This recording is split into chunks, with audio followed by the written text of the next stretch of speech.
নবী যখন হিজরত করে মদিনায়, শোনেন ইচ্ছাটা, শোনেন কাহিনীটা শোনেন। হিজরত করে মদিনায় যেখানে মসজিদে কুবা নির্মিত হয়েছে, ওই জায়গার মধ্যে এসে নবী দাঁড়ায় বললেন, আবু বকর, এই জায়গাটা আমার অত্যন্ত পছন্দ, এই জায়গার মালিককে? মদিনার একজন আনসার বলল, হুজুর, এই জায়গার মালিক মারা গেছে, বর্তমানে 2 এতিম বাচ্চা জায়গার মালিক হয়েছে। আল্লাহ রাসূল বললেন, তাদেরকে নিয়ে আসো। 2টা এতিম বাচ্চাকে নিয়ে এসে নবী বললেন, বাবা, এই জায়গাটা আমার পছন্দ হয়েছে, এই জায়গার বিনিময়ে তোমরা কি চাও? 2 বাচ্চা নবীর চেহারার দিকে তাকায় বললেন, হুজুর, এই জায়গাতে আপনি কি করবেন? আল্লাহ রাসূল বললেন, এই জায়গায় একটা আল্লাহর ঘর বানাবো। 2 এতিম নবীর হাত ধরে বলতেছে, আমাদের বিনিময় হলো এই জায়গার বিনিময়ে আল্লাহ যেন আমাদেরকে জান্নাত দেয়। সঙ্গে সঙ্গে 2 এতিমকে নবী বুকের মধ্যে নিয়ে বলে, আলাম ইয়াজিদিকা ইয়াতীমান ফাআওয়া। সূরা মাউনের মধ্যে বলেছেন, ওয়ালা তাহুদ্দু আলা তাআ আরাআইতাল্লাযী ইউকাযযিবু বিদ্দীন ফাযালিকাল্লাযী ইয়াদউল ইয়াতীম ওয়ালা ইয়াহুদ্দু আলা তাআমিল মিসকিন। 2টা এতিম কইল বিনিময়ে জান্নাত চাইতে। আপনার জান্নাত আমি আজকে আপনাদের জানাবো, তাহলেই দেখবেন আমরা মুসলমানের ঘরে জন্ম নিয়ে আমাকে লাভটা কি। আল্লাহ শুধু মুসলমানের ঘরে আমাদের কবুল করে নাই, এমন একজন নবীর উম্মত করে আমাদেরকে কবুল করেছেন। মাঝে মধ্যে আমি আয়নার সামনে যখন দাঁড়াই, ড্রেসিং টেবিলে আয়না থাকে না, ওই আমরা আয়নার সামনে দাঁড়াই, আমি এরকম কপালে হাত দিয়ে সুমা খাই, আয়নাতে কপাল দেখে কপালে হাত দিয়ে এরকম সুমা খাই। ওইটা আমার ছোট মেয়ে দেখছে, দেখ ওর মা কাছে, মা আব্বা তাই পাগলা হস। আর বউ আমারে কইতেছে, তুমি তোমার কপালে হাত দিয়ে সেই হাত আবার সুমা খাও কেন? আমি কইলাম, এটা এমন একটা কপাল যে কপাল গুণে আমরা বিশ্ব নবীর উম্মত হতে পেরেছি। জোরে কান সুবহানাল্লাহ। আমাদের ভাগ্য এত ভালো, রাসূল বলেছেন, তুমি যতই পাপ করো, যত পাপ তুমি করো, কোনো টেনশন নাই, খালি ঈমান নিয়ে যদি মরবার পারো, আমি রাসূল ওয়াদা দিলাম, তোমাকে ছাড়া আমি জান্নাতে যাব না।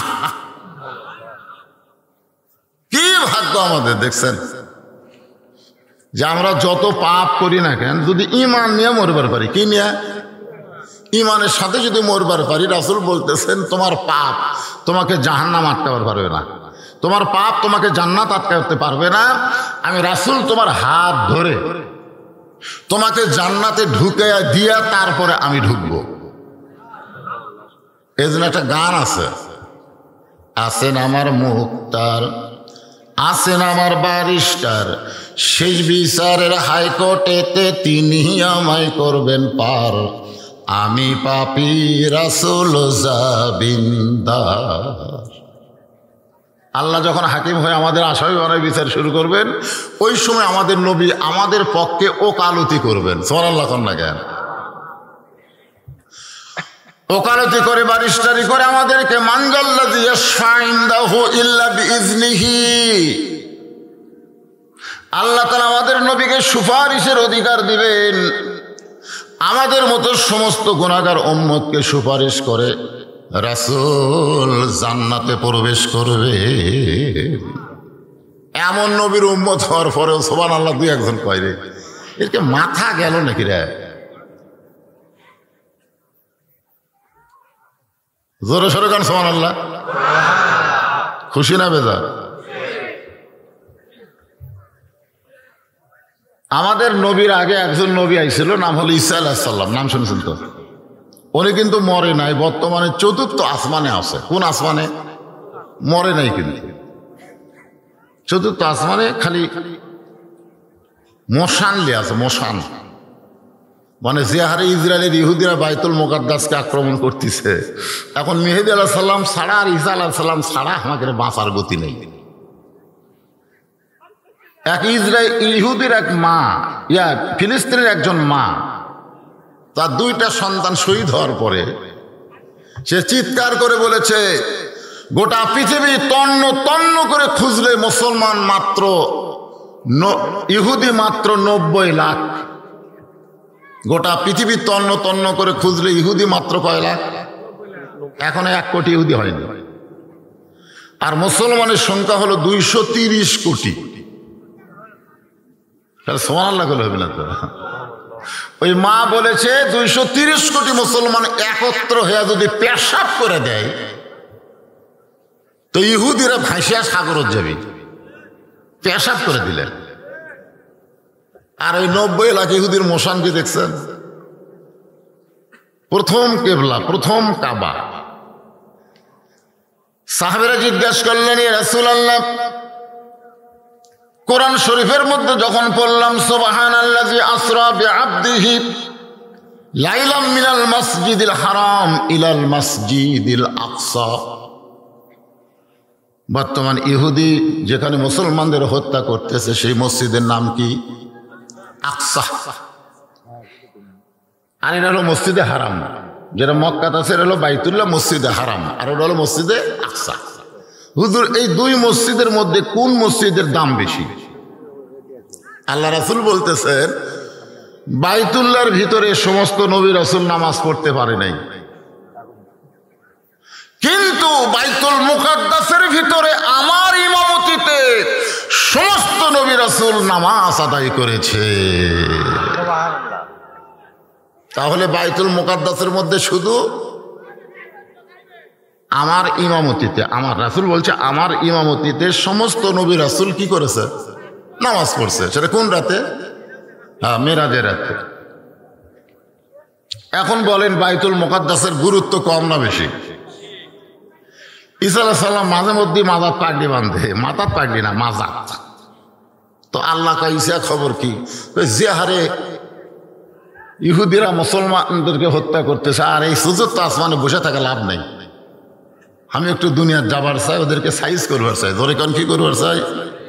আল্লাহ বলতেছেন একটু ধৈর্য ধরো, সময় মতো মার হবে, সময় মতো। আপনার ওখানে মার হবে না, যখন হবে কি হবে না, কিন্তু সময় মতো। আল্লাহ যখন ঈসা নবীকে 4র্থ আসমানে নিয়ে গেলেন, ঈসা আলাইহিস সালাম বললেন, আল্লাহ, মানুষ মরার জন্য দুনিয়াতে যায়, এই দুনিয়াতে আমরা এসেছি বাঁচার জন্যে না মরার জন্যে? সবাই বলেন, মরার জন্যে না বাঁচার জন্যে? অন্তর থেকে বলেন, মরার জন্যে যদি দুনিয়াতে আসি তাহলে থাকার জন্যে এমন কেন করতেছি? থাকার জন্যে। আজকে যারা অন্যায় করতেছে, জুলুম করতেছে, ভালো মানুষগুলাকে জেলখানার মধ্যে ঢুকায় আর খারাপ মানুষগুলাকে জামিন দেয়, বলেন তো এটা মরার জন্যে? মরার কথা যদি মানুষের মনে হয়, সেই মানুষ কোনোদিন দুনিয়াতে অন্যায় অপকর্ম করতে পারবে না। কারণ মরার যদি একটা টাইম থাকতো যে 75 বছরে মরবি পারে, তার আগে মরবি না, তাহলে আমার চিন্তা বেশি হতো, এর চিন্তা কম হতো। এর চিন্তাই হতো না, কে বল আমার কয় বছরে, এখনো 75। কিন্তু আল্লাহ এমন একটা ক্যাপাসিটি করছে যে কোনো টাইম নাই, যে কোনো সময় আমাদের মৃত্যু হবে। ধরে কোন কথা ঠিক কিনা? যে কোনো সময়। তারপরেও যে এত মশান মানুষের কেন হয়? চাল চলন দেখলেই বোঝা যায়। আমার চিনিস, আমি কার দল করেছি জানিস? আমার দল এখন ক্ষমতাত আছে জানিস? কেউ যদি বলে আমার দল ক্ষমতাত আছে, সঙ্গে সঙ্গে সূরা মুলকের একটা আয়াত অস্বীকার করে সে কাফের হয়ে যাবে। আমার কথা কি বুঝতে পারলেন? কেউ যদি বলে যে আওয়ামী লীগ ক্ষমতাত আছে, এ কথা বলার সাথে সাথে কোরআন শরীফের একটা আয়াত অস্বীকার করার কারণে সে কাফের হয়ে যাবে। নতুন করে কলেমা না পড়লে সে আর মুসলমান হতে পারবে না। কারণ আল্লাহ কোরআনে বলেছেন, তাবারাকাল্লাযী বিয়াদিহিল মুলক ওয়া হুয়া আলা কুল্লি শাইইন কাদির। সমস্ত বিষয়ের উপরে ক্ষমতার মালিককে। আচ্ছা, আপনারা এই পাড়া খুব ছোট, তাই না? এই যে হ্যাঁ করে হাসতেছে, এইদিকে ওরা বসার জায়গা পাচ্ছে না, এটা একটা মাহফিলের পরিবেশ হলো। আপনারা বলেন শেরপুরের ভিতরে সবচেয়ে বেশি ওয়াজ কোন বক্তা করছে? এ কথা বল না কেন? আজ না হয় 5 বছর হলে করি না, তার আগে কে করছে রে?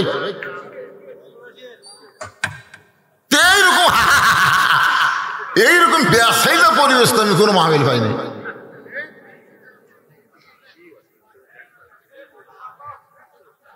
আশ্চর্য জায়গা করছে, ছোট মানুষ অত বেশি জিকির করে কি করবেন? জিকির করে কি করবেন? শোনেন শোনেন, মসজিদে যে ব্যক্তি শেষে যায় ওইকে আগে বসার জন্য যায় না? জুমার দিনে যারা শেষে যায় ওরা কি আগে কাতারে যাবি না বারান্দা থাকবি? তোরা পরে আসে, সামনে আসবি কেন? সামনে আপনারা আসেন, ওরা কোন দিক দিয়ে আসবি? দেখেন তো ওই যে সামিয়ানার যেভাবে ঠিকা বসে আছে, কোটি বহু জায়গা আছে, আমি তো দেখবার পাই না। আসো তো আসো, চাপো চাপো চাপো, চাপা আসেন তো। এত চাপ পার করলেও আপনার চাপেন না কেন ভাই রে? না, জবান বন্ধ রেখে লা ইলাহা ইল্লাল্লাহ, লা ইলাহা ইল্লাল্লাহ, লা ইলাহা। আপনি বসেন, সভাপতি মানুষ, অত টেনশন করা লাগবে না। লা ইলাহা ইল্লাল্লাহ মুহাম্মাদুর রাসূলুল্লাহ সাল্লাল্লাহু আলাইহি ওয়াসাল্লাম। ওই জায়গায় ফাঁকা বার হলো, ওই খুঁটি ধরে একজন বসে আছে, ওই আর লড়তেছে না। ওই মনে করছে নিচের খেয়াল উষুম করছি। ভাই, এই উষুম করা খেয়াল আর এখন আমি দেবো না। মাশাআল্লাহ মাশাআল্লাহ, এইবার এইবার এইবার ঠিক আছে, আলহামদুলিল্লাহ। একটা গিলাসের করে একটু গরম পানি মাঝে মধ্যে হাত দেওয়া লাগবে। চা না, গরম পানি, গিলাস লাগবে। ওই প্লাস্টিকের গিলাস হবে না, কাঁচের একটা গিলাস আছে। পাহাড় পর্বত নদ নদী এ নাম গাহে নিরবধি, আল্লাহ নামের এতই মধু, আল্লাহ নামের এতই জাদু লুকিয়ে রাখছেন হে আল্লাহ।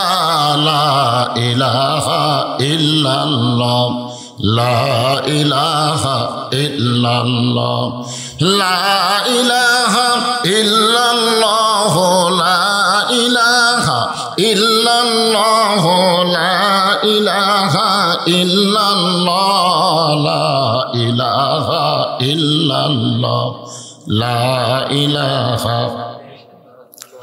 লা ইলাহা ইল্লাল্লাহ মুহাম্মাদুর রাসূলুল্লাহ সাল্লাল্লাহু আলাইহি ওয়াসাল্লাম। এখানে যে পানি দিবেন, এখানে যে পানি দিবেন না, এই পানিটা উৎস গরম হবে, চায়ের মতন গরম দেন না, মুখ কিলা আলাদা খুলে দেবে। আমি টেজে খরচের চা খাই না। জি, ওয়াজ করতে করতে পান খাই।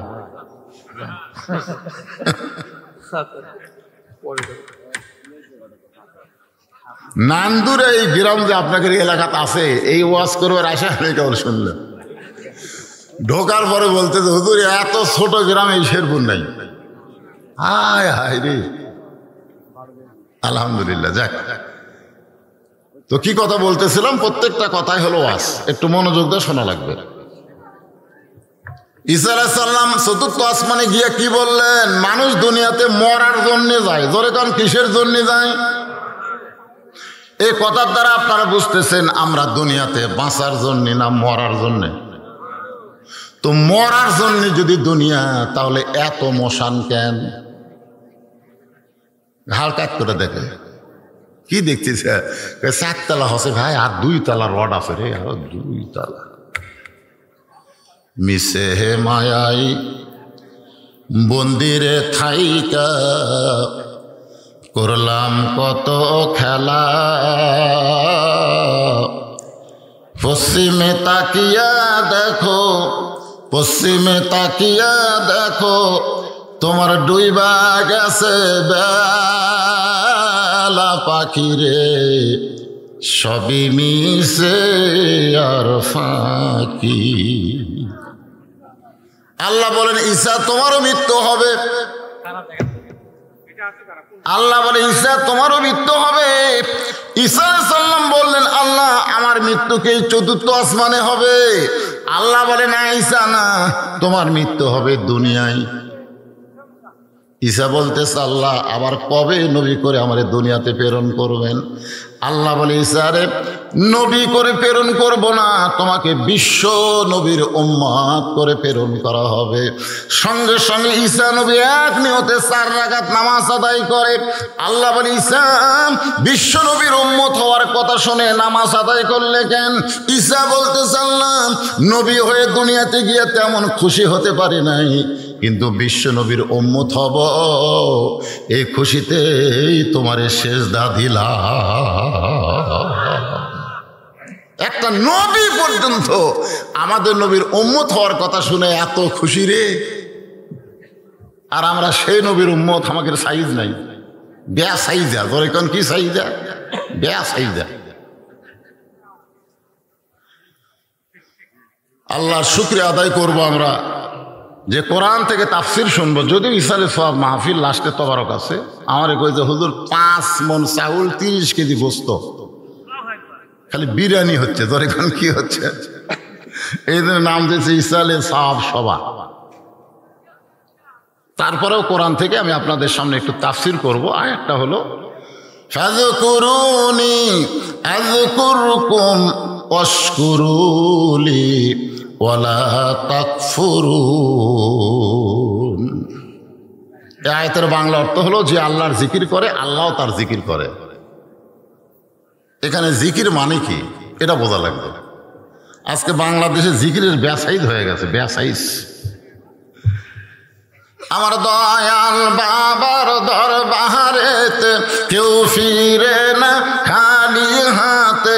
একদল খালি গজল গাচ্ছে আর একদল খালি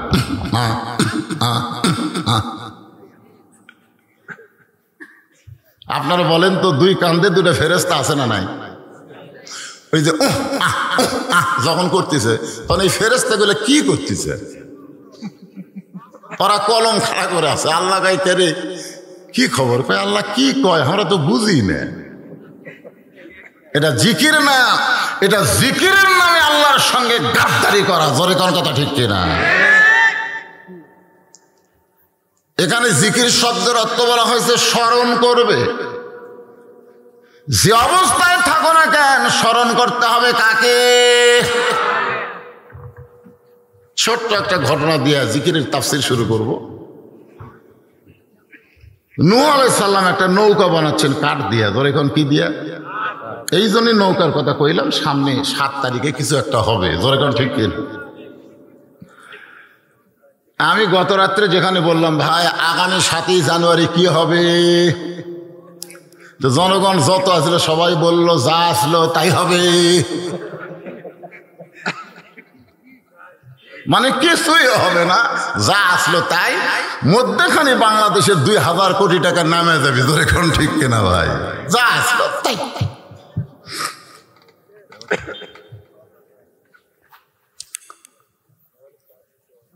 একটা ডোজ দিলাম আর কি, পরে চিন্তা করেন হুজুর কি করলো রে। কারণ ডাইরেক্ট কোনো কথা বলবো না, অ্যাঙ্গেলে মার হবে, এখানে কেউ বাদ যাবি না। ধরে কোন কথা ঠিক কিনা?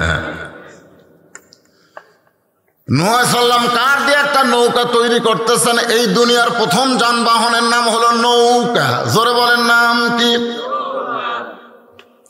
এমন সময় এক বুড়ি মানুষ এসে বলে বাবা নূহ এই শুকনা জায়গায় নৌকা বানানোর কারণ কি?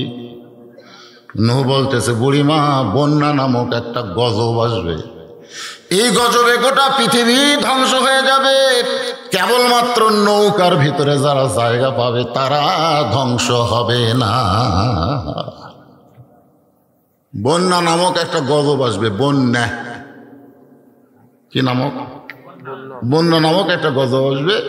এই গজবের নৌকার মধ্যে যারা জায়গা পাবে তাদের কোনো ক্ষতি হবে না, কিন্তু নৌকার বেড়া যারা থাকবে বাঁশাড়ার তলে আলুর বাগুরের মধ্যে লুকা থাকা লাগবে। ধরে কোন কথা ঠিক কিনা? কিন্তু নৌকার ভিতরে যারা থাকবে তাদের কোনো টেনশন, কথা কয় না, টেনশন আছে? বুড়ি বললেন, বাবা নূহ, তোমার এই ছোট্ট নৌকায় সবাই যদি চলবার চায় তাহলে নৌকার মধ্যে কি জায়গা হবে? নূহ বললেন, বুড়িমা, এই নৌকায় চড়তে গেলে একটা জিকির করা লাগবে। সেই জিকিরটা হলো লা ইলাহা ইল্লাল্লাহ, লা ইলাহা ইল্লাল্লাহ, লা ইলাহা ইল্লাল্লাহ নূহ নবিয়ুল্লাহ। নূহ নবিয়ুল্লাহ, এটা কি? ঠান্ডার পানি দিয়ে গেছে, দেখে ফেলাছে সাফ করে, আবার পানি আনবে। 38 বছর হচ্ছে ওয়াজের বয়স, এখনো টেজোতে এক কাপ চা খাইনি। আমি সেই দিন চা খাবো যেদিন আমার সামনে বসা সবাই এক কাপ করে খাবি। এটা লিয়ে দেন। আপনি কেন হুকুম করার কি? আপনি সভাপতি। এরা এরা এরা কুটি গেল রে মা। পানি আনবে গেছে, আপনি খান চাটা, আপনি খান।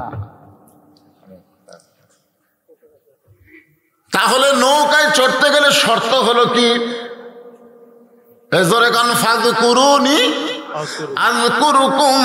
নৌকায় চড়তে হলে জিকির করা লাগবে, লা ইলাহা ইল্লাল্লাহ নূহ নবিয়ুল্লাহ। সঙ্গে সঙ্গে বুড়ি বলতেছেন, লা ইলাহা ইল্লাল্লাহ নূহ নবিয়ুল্লাহ। নূহ বলতেছে, বুড়িমা, আপনার কোনো টেনশন নাই।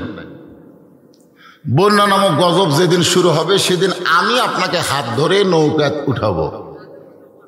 অশকুরুলি ওয়ালা তাকফুরুন। খুব খেয়াল করবেন, বন্যা নামক গজব যেদিন শুরু হবে সেদিন আমি আপনাকে হাত ধরে নৌকায় উঠাবো। সঙ্গে সঙ্গে বুড়ি বললেন, আলহামদুলিল্লাহ। আলহামদুলিল্লাহ কেন বললেন? এখানে বুড়ির বলা দরকার ছিল, বাবা, বন্যা গজবে তুমি আমার হাত ধরে তুলবা, তুমি অত্যন্ত ভালো মানুষ, তোমার মতন ভালো মানুষ কেউ নাই। বন্যা গজবে একটা বুড়ি মানুষের হাত ধরে তুমি নৌকা তুলবা। আপনারা বলেন তো, বুড়ি এটি নূহুর কোনো প্রশংসা করছে? প্রশংসা করছে কার? তাহলে প্রধানমন্ত্রী 564টা মসজিদ বানায় দিছে, এখানে প্রধানমন্ত্রীর কোনো প্রশংসা চলবে না, প্রশংসা করতে হবে আল্লাহর। জোরে কোন কথা ঠিক কিনা?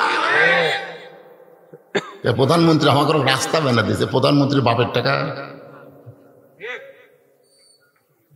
এক কথা খেয়াল করবেন, অশকুরুলি, আল্লাহর কোরআন, এটি বাজে কোনো গপ্প চলবে না। আল্লাহর কোরআন, অশকুরুলি, শুকুর গুজার করতে হবে কার? যদি না করে অন্য কারো শুকুর গুজার করো, ওয়ালা তাকফুরুন। আল্লাহ বলেছেন কুফরি করো না, করলেই তুমি কাফের হয়ে যাবে, করলেই কাফের।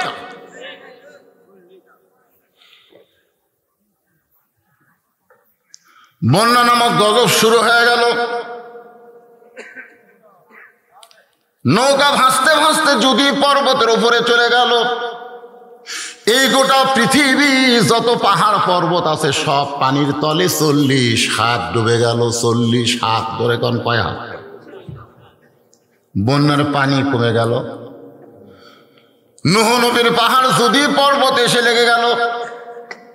আল্লাহ ডাকতে বলে, নূহ, নৌকার খবর কি? নূহ বলতেছে, নৌকার ভিতরে যারা জীবিত আছে তারা, নৌকার বাইরে যারা ধ্বংস হয়েছে তারা। আল্লাহ বলে, নূহ রে, বুড়ির খবর কি? নূহ বলতেছে, আল্লাহ, আমার মনেই নেই। কি বুঝলেন? কঠিন মুসিবত শুরু হলে একটা নবী পর্যন্ত একটা বুড়ির কথা মনে থাকতে পারে না। আর অনেকে বলে, হুজুর আমার কোনো টেনশন নাই, আমি পীর ধরছি। হুজুর, আমি পীর ধরছি। আপনি যে পীরক ধরছেন ওই পীরের হাতে আর বই মুরিদ হয়নি।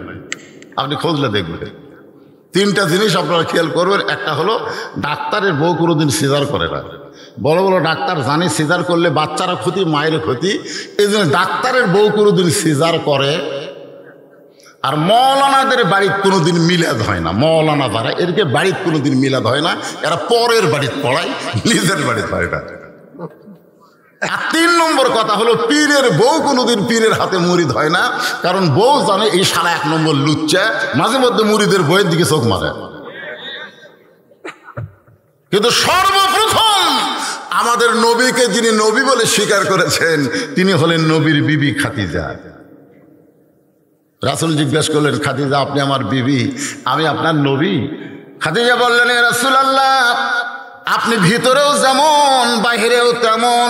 সঙ্গে সঙ্গে খাদিজার ঈমান গ্রহণ করার সঙ্গে সঙ্গে আল্লাহ তাআলা কোরআনের আয়াত নাজিল করলেন, লাকাদ কানা লাকুম ফি রাসূলিল্লাহি উসওয়াতুন হাসানা। আল্লাহ পাবার জন্য যদি কাউকে ধরবার চাও তাহলে পীর ধরা চলবে না, আল্লাহর নবীকে ধরতে হবে। আমার সঙ্গে সবাই একটু সুর সুর করে কবেন, উপায় নাই রে ছেলেরে, তোমরা জীবনে বহু গান গাইলে, একটা গান গাও, উপায় নাই রে, উপায় নাই রে, উপায় নাই, নবী বিনে আল্লাহ পাওয়ার উপায় নাই।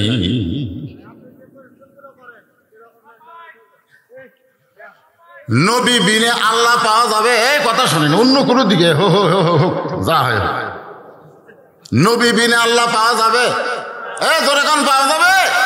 তাহলে সেই নবীকে ধরতে গেলে আমাদের কি ধরা লাগবে? নূহ নবী বলতেছে, আল্লাহ আমার মনই নেই। দেখছেন, আল্লাহ কয় নূহ তাহলে বুড়িটার খবর কি?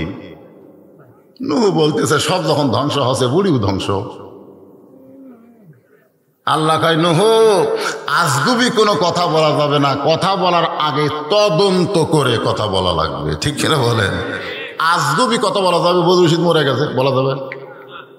আপনাকে জামাইলে বাজারে চা খেলাম, 2-3 জন এসে বলতেছে, হুজুর আমাকে এলাকাত মরার গুজব উঠছে। আচ্ছা, অ্যাক্সিডেন্ট করলে মানুষ মরে, আবার অ্যাক্সিডেন্ট ছাড়াও তো মানুষ মরতেছে, ধরে কথা কর না কেন ভাই? তো আজগুবি, এটা হলো আজগুবি, তদন্ত না করেই কয় মরছে। এ পর্যন্ত কয়েকবার হাত মারলো, কয়েকবার, একবার না। একবার আমি বগুড়া শহরে আছি বাসায়, আর লোকজন হোক মাটি দেওয়ার জন্য আমার গ্রামের বাড়িতে গেছে। তা আব্বা তখন জীবিত আছিল, তখন আমাকে মোবাইল করে বলতেছে, বাবা তুই কুটিরে? আমি বললাম বাসার মধ্যে আছি। তাড়াতাড়ি আয়, তো কবর দিয়ে বেড়াচ্ছে। তুই তাড়াতাড়ি আয়, তো কবর দেওয়ার জন্য আছে। হায় হায় রে, এর নাম হলো আজগুবি। আজগুবি শেরপুরের মানুষ তো বুঝতেছেন, অজাতা, জোরে কন কি জাতা? অজাতা কোনো কথা বলা যাবে না, তদন্ত করে দেখো। নূহ নবী তদন্ত করতে গিয়ে দেখে বুড়ি তো দূরের কথা, বুড়ের বাড়িটাও পর্যন্ত কিছুই হয় নাই। বুড়ি তো দূরের কথা, যে ঝুবড়ি বাড়ির থাকে ওই বাড়িও পর্যন্ত কিছু হয়নি। আমি তাইফে যে হালিমাতুস সাদিয়ার বাড়িতে গেলাম, হালিমাতুস সাদিয়ার বাড়ি, ওই বাড়িতে গিয়ে আমি 2 রাকাত নামাজ পড়লাম। রাসূলকে কোলে নিয়ে হালিমা লালন পালন করছে। ওই সময় যেমন বাড়ি ছিল এখনো তেমন বাড়ি আছে, কিয়ামত পর্যন্ত আল্লাহ ওই বাড়িটাকে হেফাজত করবে আমাদের জন্য। জোরে কোন সুবহানাল্লাহ। আশ্চর্য হয়ে গেলাম।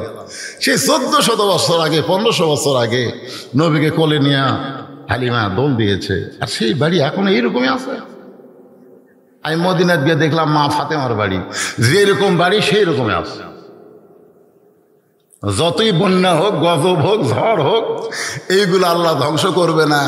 সিরু ফিল আরদ কাইফা কানা আকিবাতুল মুকাজ্জিবিন। আল্লাহ কোরআনে বলেছেন, ভ্রমণ করে দেখো মিথ্যাবাদীর পরিণতি কি আর সত্যবাদীর অবস্থা কি। এগুলো তোমরা ভ্রমণ না করলে বুঝবার পারবা না। এগুলো দেখা দরকার, দেখলে ইমান বাড়ে। ইমান বাড়ে না কমে? বাড়ে। হ্যাঁ, নূহ নবী ডাক দিলেন, বুড়িমা। সঙ্গে সঙ্গে বুড়ি টোপলা নিয়ে হাজির। টোপলা। নূহ নবী বলতেছে, বুড়িমা টোপলা কেন? বলে সাইজ হয়ে বসে আছি, যে কোনো সময় ডাক আসবি। যেরকম ঠিক কিনা? আগে থেকে সাইজ হয়ে বসে থাকা লাগবে, সাইজ হইয়া বসে থাকা লাগবে। আল্লাহ বলেছেন, লা তামুতুন্না ইল্লা ওয়া আনতুম মুসলিমুন। মৃত্যুবরণ করো না যতক্ষণ তুমি মুসলমান না হবে। যে কোনো সময় তোমাদের সামনে মৃত্যু আসবে, তোমাদেরকে সাইজ হয়ে মৃত্যুর সামনে দাঁড়াতে হবে। জোরে কোনো কথা ঠিক কিনা?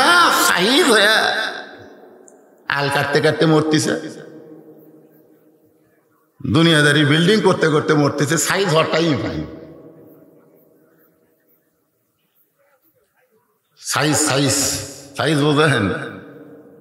কিন্তু যেদিন ডাক পড়িবে কবর মাঝে যাইতে জোগাড় কিছু করছো বন্ধু, তার মাঝে বিছাইতে।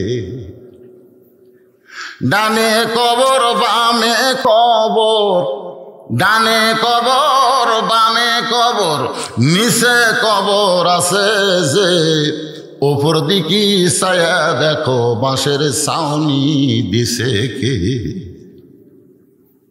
ডাক দিয়াছেন, গান আছে না নাই? ডাক দিয়াছেন আল্লাহ আমারে, রইব না আর বেশি দিন তোদের মাজারে। চলতে পথে 2 দিন থামিলাম, যাবার কালে একজন আরো দেখা না পাইলাম। কত জনকে কত কি দিলাম, যাবার কালে একজন আরো দেখা না পাইলাম। ও আমার সাদের মালা যাই রে ছিঁড়ে, রইব না আর বেশি দিন তোদের মাজারে। 1 নম্বরে যাবেন, যান ঘুরে আসো। হ্যাঁ তাও বলছে ঠিক আছে, চাদর লিয়ে যাবেন, থুয়ে যান, চাদর থুয়ে যান।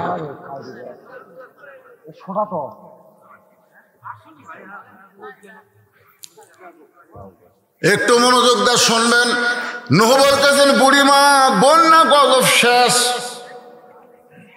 বন্যা গজব, গোটা পৃথিবী ধ্বংস হয়ে গেল, কিন্তু তোমার ঝুবড়ি বাড়ি যেমন বাড়ি তেমনই আছে, তোমার কিছু হয় নাই। ও বুড়িমা, আমি নবী হয়ে জানতে চাই তুমি এমন কি আমল করেছো যে আমল করার কারণে সব ধ্বংস হলো, আল্লাহ তোমাকে হেফাজত করলো। আমি নবী হয়ে তোমার কাছে জানবার চাই। সুবহানাল্লাহ। তুমি এমন কি আমল করলে বুড়িমা যে আমল করার কারণে গোটা পৃথিবী ধ্বংস হয়ে গেল, তোমার বাড়িও কিছু হলো না, তোমার কিছু হলো না। সঙ্গে সঙ্গে বুড়ি বলে নুহুরে, তুমি যখন আমাকে হাত ধরে নৌকায় উঠাবার চাইছিলে তখন আমি প্রশংসা করছিলাম কার? কারণ আমি বুড়ি ঈমান গ্রহণ করার পরে বিশ্বাস করেছি দুনিয়ার সবাই সবাইকে ভুলতে পারে, কিন্তু আমার আল্লাহ কোনোদিন কাউরে ভুলবে না। ফাযকুরুনি আযকুরকুম, যে আল্লাহকে স্মরণ করে আল্লাহ তা কথা কয় না। হযরত ইব্রাহিম আলাইহিস সালাম কোথায়? সড়কের উপরে বসে আছেন, বাবা আসর রশি ধরে টানতেছে, নিচে আগুনের দাও দাও করে আগুনের চুলা জ্বলতেছে। এমন সময় ফেরেশতা জিবরাইল এসে সালাম দেয়, বলে ইব্রাহিম যদি চান আমাকে আল্লাহ 600 পাকা দিয়েছে, একটা পাকার বাতাস দিব, একটা ফাঁকার বাতাস দেব, আগুনের চুলা সাগরের মধ্যে গিয়ে নিভে যাবে। যদি আপনি চান, যদি আপনি চান। আস্তাইনু বিসসবরি ওয়াসসালা ইন্নাল্লাহা মা'আস সাবিরিন। যদি আপনি চান 600 পাকা লাগবে না, 1 পাকার বাতাস দিব, আগুনের চুলা সাগরের মধ্যে গিয়ে নিভে যাবে। ইব্রাহিম নবী মুচকে মুচকে হাসে। জিবরাইল বলে হাসেন কেন? বলে হাসার কারণ হলো তুই কে? আমি জিবরাইল। তুই কে? তুই খালেক না মাখলুক সেটা কর। হচ্ছে আমি মাখলুক, আল্লাহ হচ্ছে খালেক। খালেক কে? আর আমরা? আপনারা বলেন তো ফেরেশতা বড় না মানুষ বড়? আল ইনসানু আশরাফুল মাখলুকাত। ইব্রাহিম আলাইহিস সালাম বলেন জিবরাইল তুমিও মাখলুক আমিও মাখলুক, একজন মাখলুক আর মাখলুকের কাছে কোনোদিন সাহায্য চাইতে পারে? হাসবি আল্লাহু, পড়েন হাসবি আল্লাহু নিমাল ওয়াকিল অনিমাল মওলা অনিমান নাসির। আল্লাহ কয় ইব্রাহিম চড়কের উপরে তুই আমাকে স্মরণ করলি, আমি আল্লাহ ভুলে যাইনি রে। যেখানে তোকে ফেলে দেওয়া হবে আমি ঘোষণা করলাম কুলনা ইয়া নারু কুনি বারদাও ওয়া সালামান আলা ইব্রাহিম। আল্লাহ বলে ফাযকুরুনি আযকুরকুম। সুবহানাল্লাহ। এখন বাংলাদেশে আপনারা কাক স্মরণ করতেছেন? কাক? আল্লাহ। বক্তারা পর্যন্ত চারিদিকে তাকায় থেকে বাস করে, এরকম আগে দেখে। ভালোই নাকি? আজরাইল ধরার চাইতে পুলিশ ধরার চিন্তা বেশি। রে যারা আজরাইল ধরার টেনশন করে না, পুলিশ ধরার টেনশন করে, এরা আর যাই হোক ঈমান নিয়ে কবরে যাওয়ার পারবে না। জোরে কোন কথা ঠিক কি না? আমি আগে বলতাম চোরের মন, আর এখন আমি বলি ভালো মানুষের মন।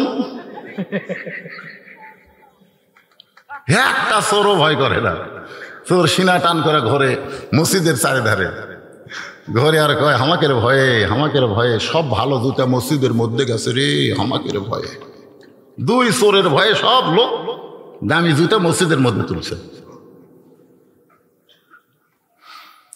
আসেন একটু মনোযোগ দিয়ে শুনবেন।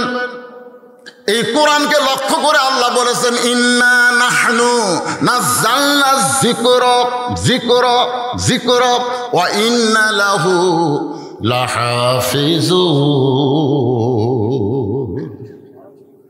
এই একজন আল্লাহু আকবার। আসলে বাংলাদেশের যারা বড় বড় দল করে না, বড় বড় দল, আওয়ামী লীগ, বিএনপি, এই দলের লোকেরা কিন্তু আল্লাহু আকবার কয় না। জোরে কোন কথা ঠিক কিনা? আপনি খোঁজলে দেখবেন ওদের মিছিলে কোনোদিন আল্লাহু আকবার স্লোগান হবে না। কয়েকদিন আগে আমি গেছিলাম ওই যে ময়মনসিংহের, ওটা হচ্ছে আপনার গফরগাঁও, ওই জায়গায় আমাকে মিছিল করে নিয়ে যাচ্ছে। প্রধান বক্তার আগমন, শুভেচ্ছা স্বাগতম, জয় বাংলা। আমি কইলাম কে রে ভাই, জয় বাংলা না কে আল্লাহু আকবার কোন? না হুজুর, আমাদের এলাকার এই স্লোগান চলে না। প্রধান বক্তাকে নিয়ে যাচ্ছে, তাও জয় বাংলা কর। আল্লাহর কোরআন তেলাওয়াত করে বক্তা, যে তেলাওয়াত শুনলে ওয়াইদা তুলিয়াত আলাইহিম আয়াতুহু জাদাতুহুম ঈমানান, ঈমানের তারাক্কি হয়। সেই কোরআনের তেলাওয়াত শুনে যে আল্লাহু আকবার কয় না, আর যাই হোক মরার সময় আর মুখে আল্লাহ উচ্চারণ হবে না, আল্লাহ উচ্চারণ হবে না। ও বাবারে মনুরে, ও বাবারে মনুরে, ও বাবারে মনুরে, এই কত কত শালা মরবে।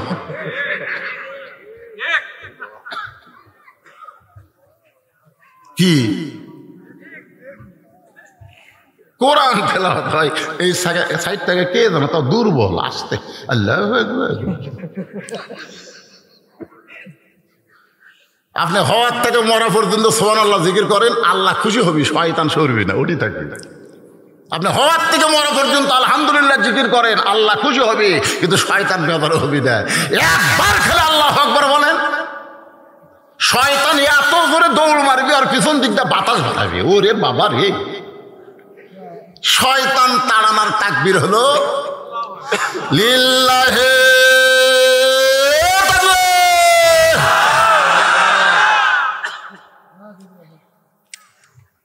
এই যে মোবাইল করতেছে, দেরি আছে, অসুবিধা নেই। জরুরি কোনো কল আসতে পারে, জরুরি। হ্যাঁ, আপনার মোবাইল বন্ধ করে রাখেন, সব চলবে। সব চলবে না? আপনি মনে করতেছেন আমার ছাড়া কিছু চলবে না, আপনি মরার অভিনয় করে দেখেন। একদিন খালি মরার অভিনয় করে দেখেন, দেখবেন সবই চলবে। আপনি ছাড়াই সব চলবে, আপনি কিছুই না চলবে। মনে করতেছেন বিরাট কিছু, খালি মরিয়া দেখেন, তাড়াতাড়ি কুটি থোয়া লাগবে। সেই গরম ভাই থাকে, আস্তে আস্তে খাই। তো কি বলতেছি মনে আছে তো আপনাদের? ফাযকুরুনি আযকুরুকুম ওয়াশকুরুলি ওয়ালা তাকফুরুন। এইটা বলতে বলতে আমি বলতেছি ইন্না নাহনু নাযালনা যিকরা। তাহলে এই কোরআনটাও হলো একটা জিকির। কোরআনের এক নাম কি? জিকির। হ্যাঁ, তাহলে এখন বলেন তো, কোরআন যে জিকির আল্লাহ বললো, এর পিছনে কারণ কি? 37 জন মক্কার বাসা বাসার নেতা আল্লাহর বাড়ির চারিধার ঘেরাও করছে। 37 জন, তারকে হাতে তলোয়ার লাঠি বল্লম, নবীর বাড়ির চারিধার ঘেরাও করছে। নবী খালি বাড়ির থেকে বাড়ালি পিটাই মারবি। নবী আলী গিয়া বলতেছে, আলী তুই আমার বিছনাত ঘুম পাড়, তুই আমার বিছনার মধ্যে ঘুমায়া যা। আলী বলতেছে হুজুর আমি আপনার বিছনায় কেন ঘুমাবো? রাসূল বললেন আল্লাহ হিজরত করার হুকুম দিছে। আলী বলতেছে ইয়া রাসূলুল্লাহ এতদিন আপনার বাড়ি কেউ ঘেরাও করলো না, তখন আল্লাহ হিজরতের হুকুম দিল না, আজকে লাঠি সোটা নিয়ে আপনাকে মারার জন্য যখন রেডি, এই সময় আল্লাহ আপনাকে বের হবার বলতেছে, আমার মনে হয় আল্লাহ আপনাকে মার খেলাবে না। এতদিন মক্কার কেউ আপনার বাড়ি ঘেরাও করেনি, তখন আল্লাহ আপনাকে হিজরতের হুকুম দেয়নি। আজকে সবাই লাঠি সোটা নিয়ে যেভাবে দাঁড়িয়ে আছে খালি বের হলেই মারবে, আর এই সময় আল্লাহ আপনাকে হিজরতের হুকুম করতেছে।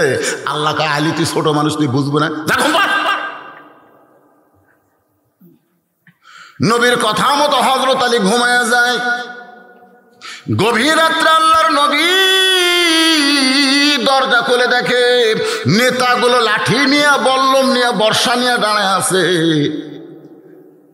রাসূল বলে আল্লাহ ঈসা আলাইহিস সালামকে আপনি ঘরের ছাদ ফাঁকা করে আসমানে নিয়ে গেলেন, আর আমাকে আপনি এদের ভিতর দিয়ে হিজরত করতে বলতেছেন, আল্লাহ আমি কি করব? আল্লাহ বলে আপনাকে একটা পারমাণবিক বোমা দিয়েছি, যেই বোমার নাম হলো কোরআন। জোরে কোন সুবহানাল্লাহ। এই কোরআন থেকে কয়েকটা আয়াত তেলাওয়াত করে এক মুঠি বালির মধ্যে ফুঁক দেন, ফুঁক দেওয়ার পরে বালি উপর দিকে ছিটায় দেন।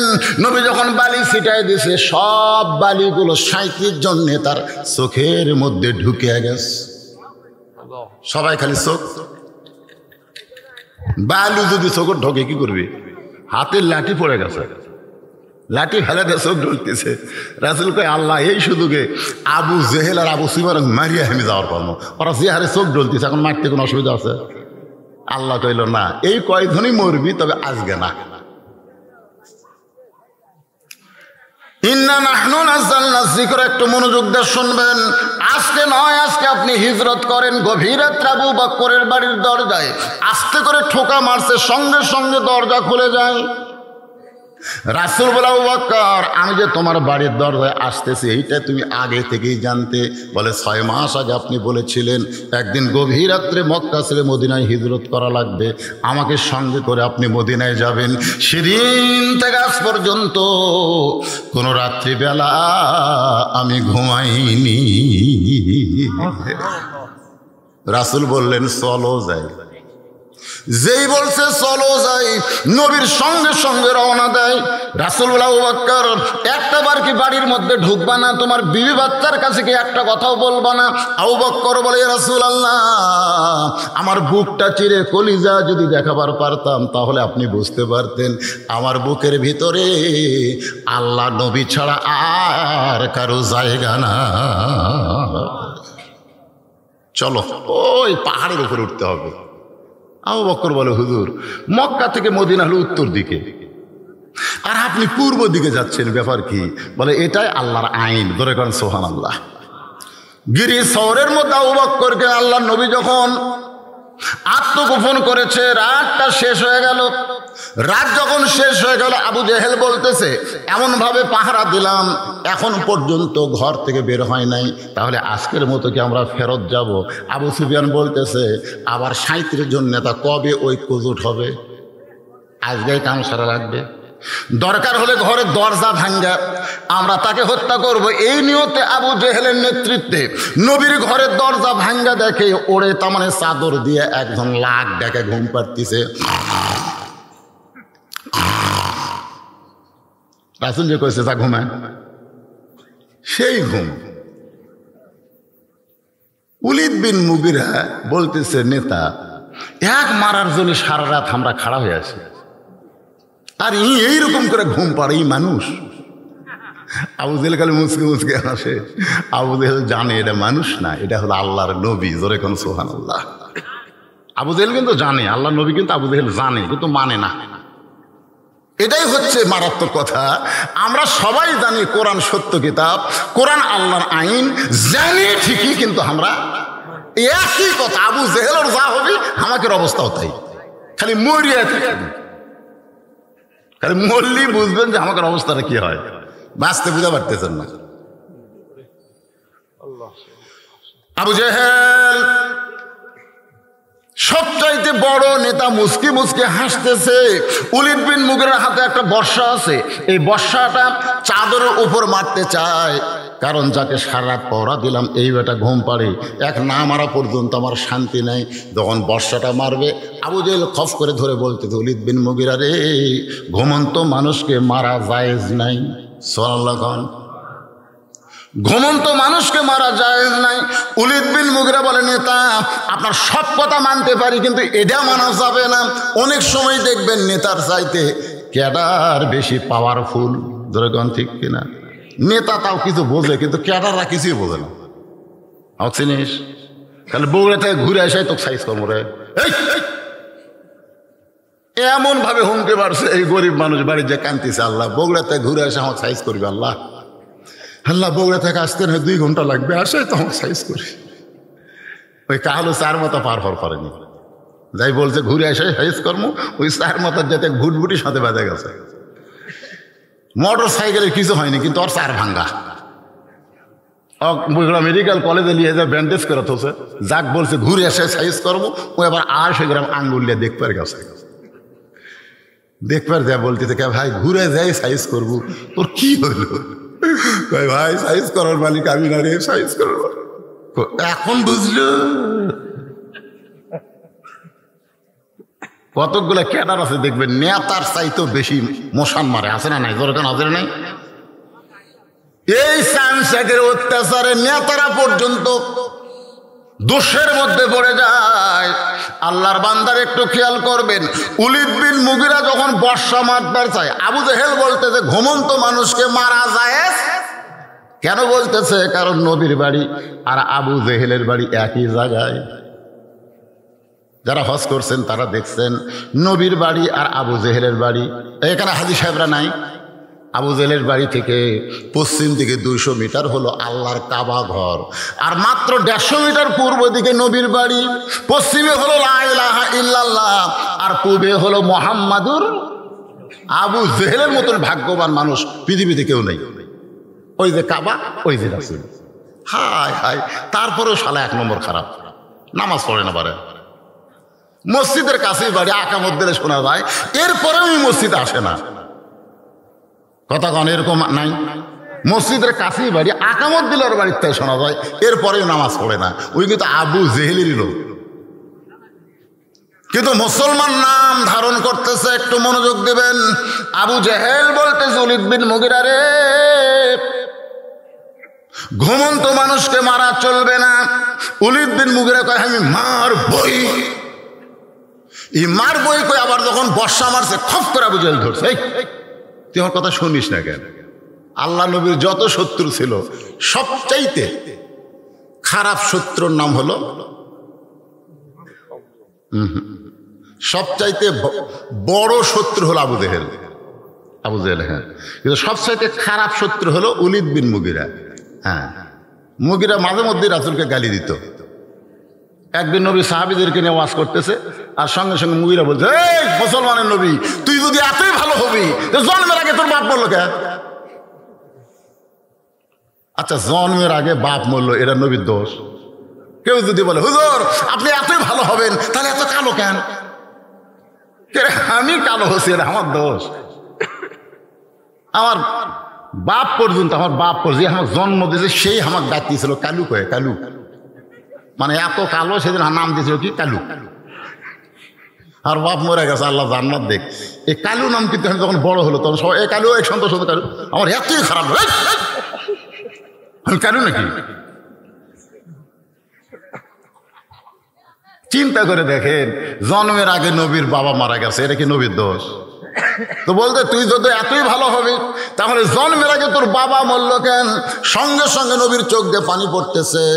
শিশুকালে মইরা গেছে মা, গর্ভে থাকতে মরছে পিতা, নবী চোখে দেখলেন না।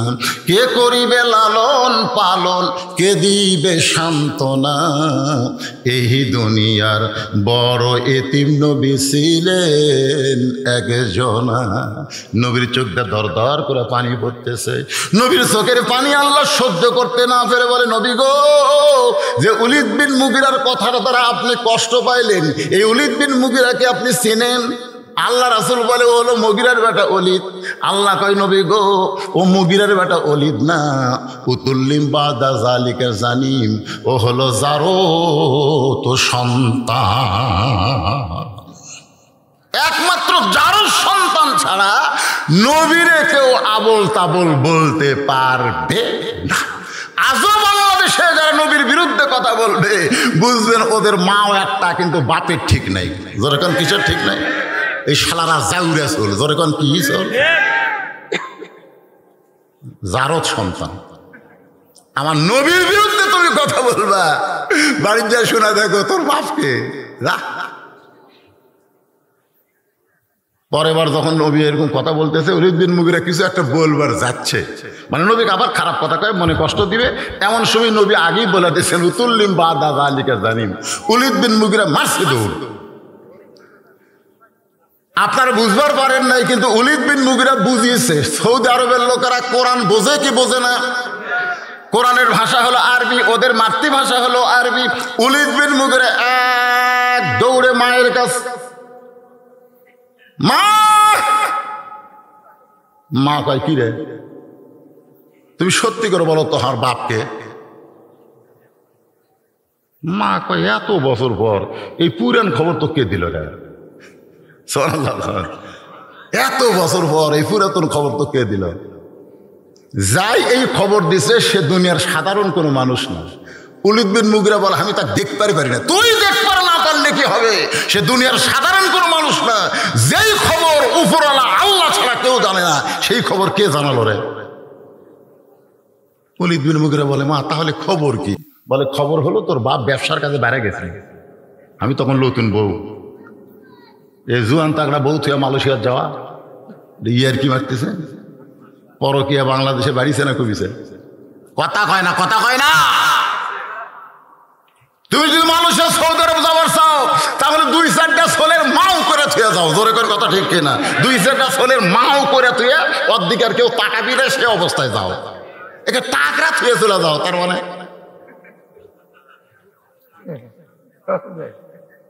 আছে না নাই? জোরে কোনো আছে না নাই? চলে গেছে, চলে গেছে। এখন ওলীদ বিন মুগিরার মা বলতেছে তোর বাপ ব্যবসার কাজে যায়, ব্যবসাতে এত লাভ আছে যে আমি যে বউ বাড়ি যাচ্ছি আমার কথা মনেই নেই, টাকার ধান্দাত বউ ভুলে গেছে।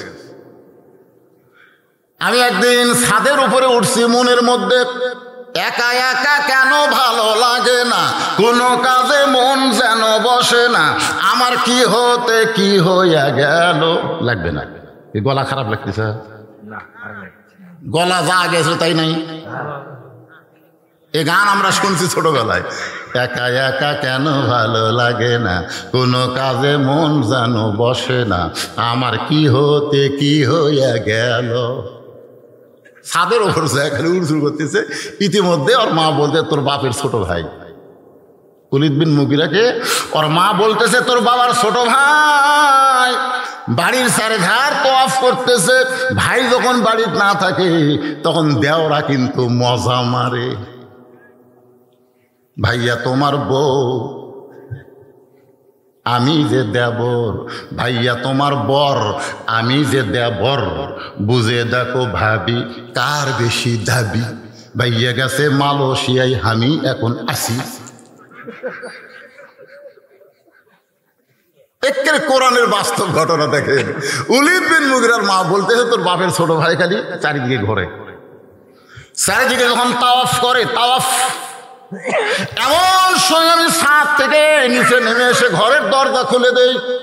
ঘরের দরজা খুলে দেওয়ার পরে তোর চাচা আমার ঘরের মধ্যে ঢোকে। আমি তোর চাচাকে আমার দিকে আকৃষ্ট করি। আকৃষ্ট বলা লাগবে না, বলা লাগবে না, তুমি আমার কাছে আসো। খালি এইরকম অন্যা আগে এইরকম আসলো, সব ঢাকাতেছে, এখন অন্যা ঘুরে এই দিকে গেছে, এই দিকে বলা লাগবে আসো আসো, বলা লাগবে। এমনি যুবক বুঝবার পারবি আমার ডাকতিছে, তোর কোন কথা ঠিক না? ওলীদ বিন মুগিরার মা বলতেছে তোর চাচার সঙ্গে আমার হলো, এই চাচার সঙ্গে হওয়ার কারণে তুই আমার পেটের মধ্যে আইলি, তুই আসলি জারদ সন্তান। সুবহানাল্লাহ। আল্লাহর কোরআন কি ঠিক না? ইন্না নাহনু নাযালনা যিকরা ওয়া ইন্না লাহু লাহাফিজুন। এর মধ্যে কম বেশি করার সুযোগ পৃথিবীর কারো নাই, কারণ স্বয়ং আল্লাহ নিজের কুদরতে হাত দিয়ে কোরআন হেফাজত করতেছে। ধরে কোন কথা ঠিক কিনা? কম বেশি করবে। আবু জেহেল ওলীদ বিন মুগিরার বর্ষা ধরে চাদর ধরে মারছে টান, যেই চাদর টান মারছে, চাদর টান মারা দেখে নবী নাই, চাদরের মধ্যে আলী ঘুমাই। কে রে, তাহলে সারা রাত কাক পড়া দিলাম রে? এই নবী কোন দিকে গেছে রে?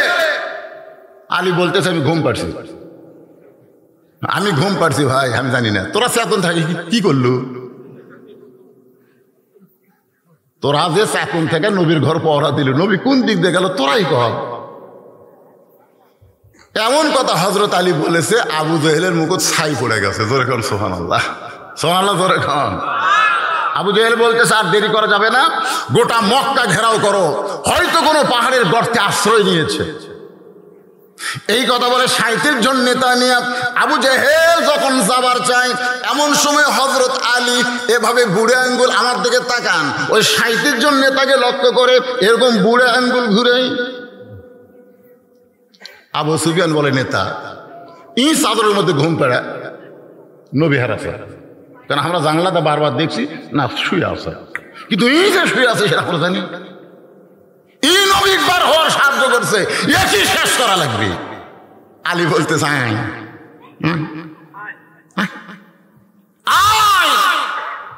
আল্লাহর নবী যদি বলতো যে 37টা সার পোকা আমার বাড়ির চারিধারে ঘেরাও করছে, আলী রে যা সাইজ কর, আল্লাহর শপথ করে বলতেছি তোরা এক শয়তানও বাঁচবি না, এক শয়তান বাঁচবি না।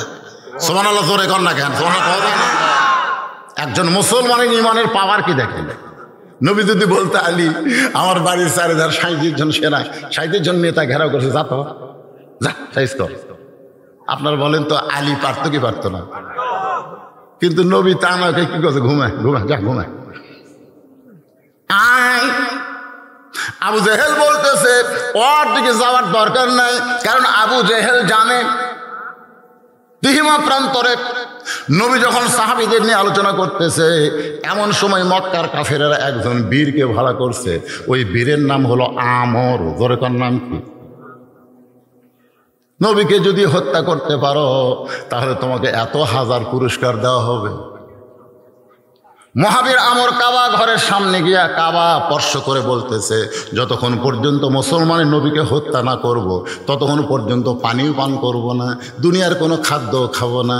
এই বলে 3.5 মণ ওজনের তরবারি, 3.5 মণ ওজনের তরবারি কান্দে দিয়েছে। তরবারি ওজন কত? 3.5 মণ ওজনের তরবারি কান্দে নিয়ে নবীকে হত্যা করার জন্য আমর মক্কা থেকে রওনা দিচ্ছে।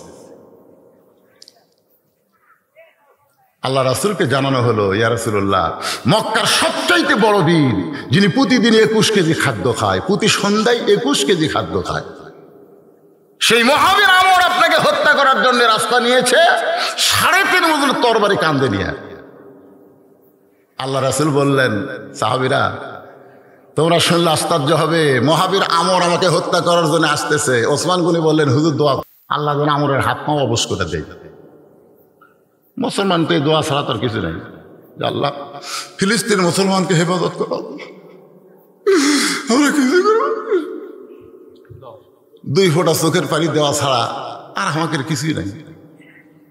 মুসলমানের সরকারের উচিত হলো প্রত্যেকটা মুসলমান যুবকদেরকে ফিলিস্তিনে যাওয়ার ভিসা দেওয়া। জোরে কোন কথা ঠিক কিনা? কথা বল না, বেঁচে থাকে কি লাভ?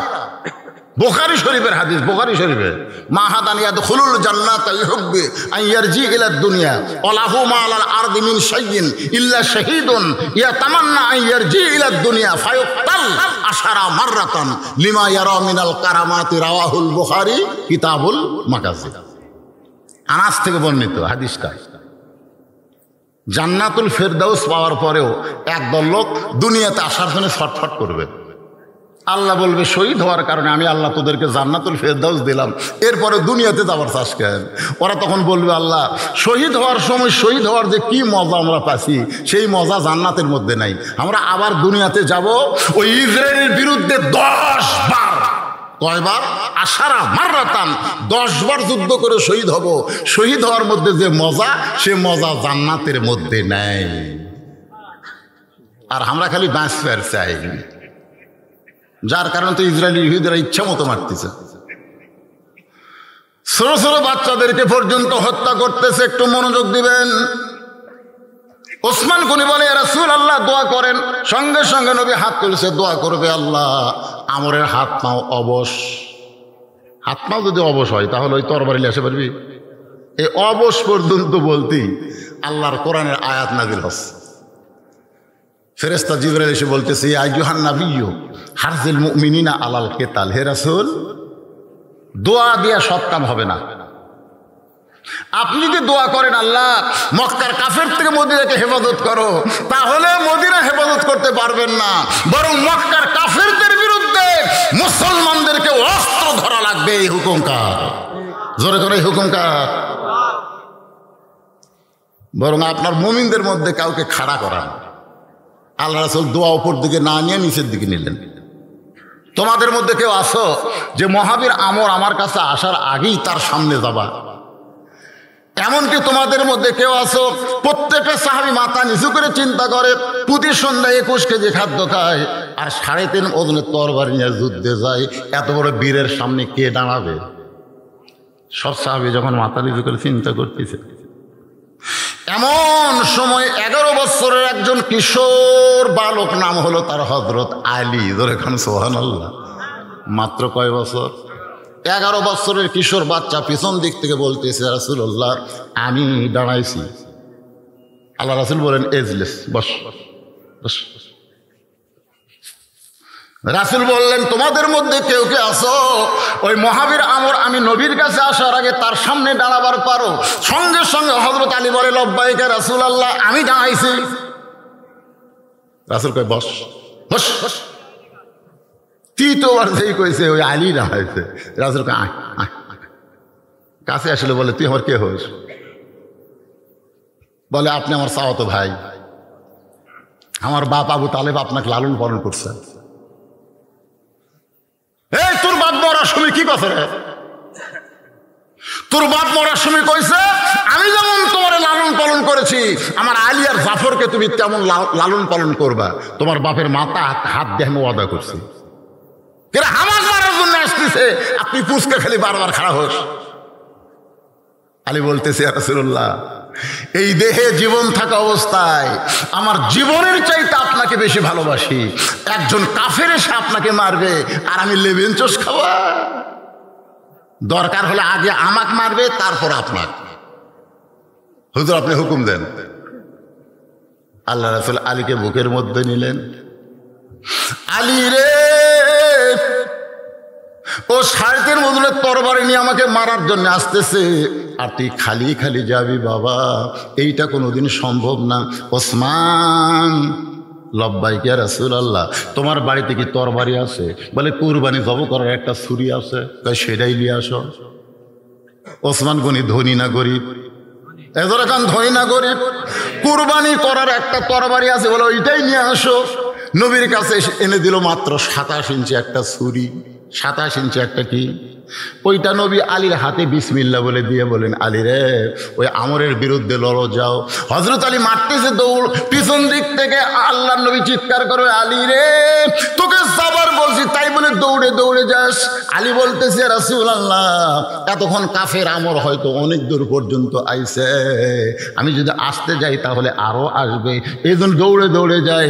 আপনার পবিত্র চেহারা দেখার আগে আমি আলী ওকে জাহান্নামে পাঠাবার চাই। লিল্লাহে আপনার পবিত্র চেহারা দেখার আগেও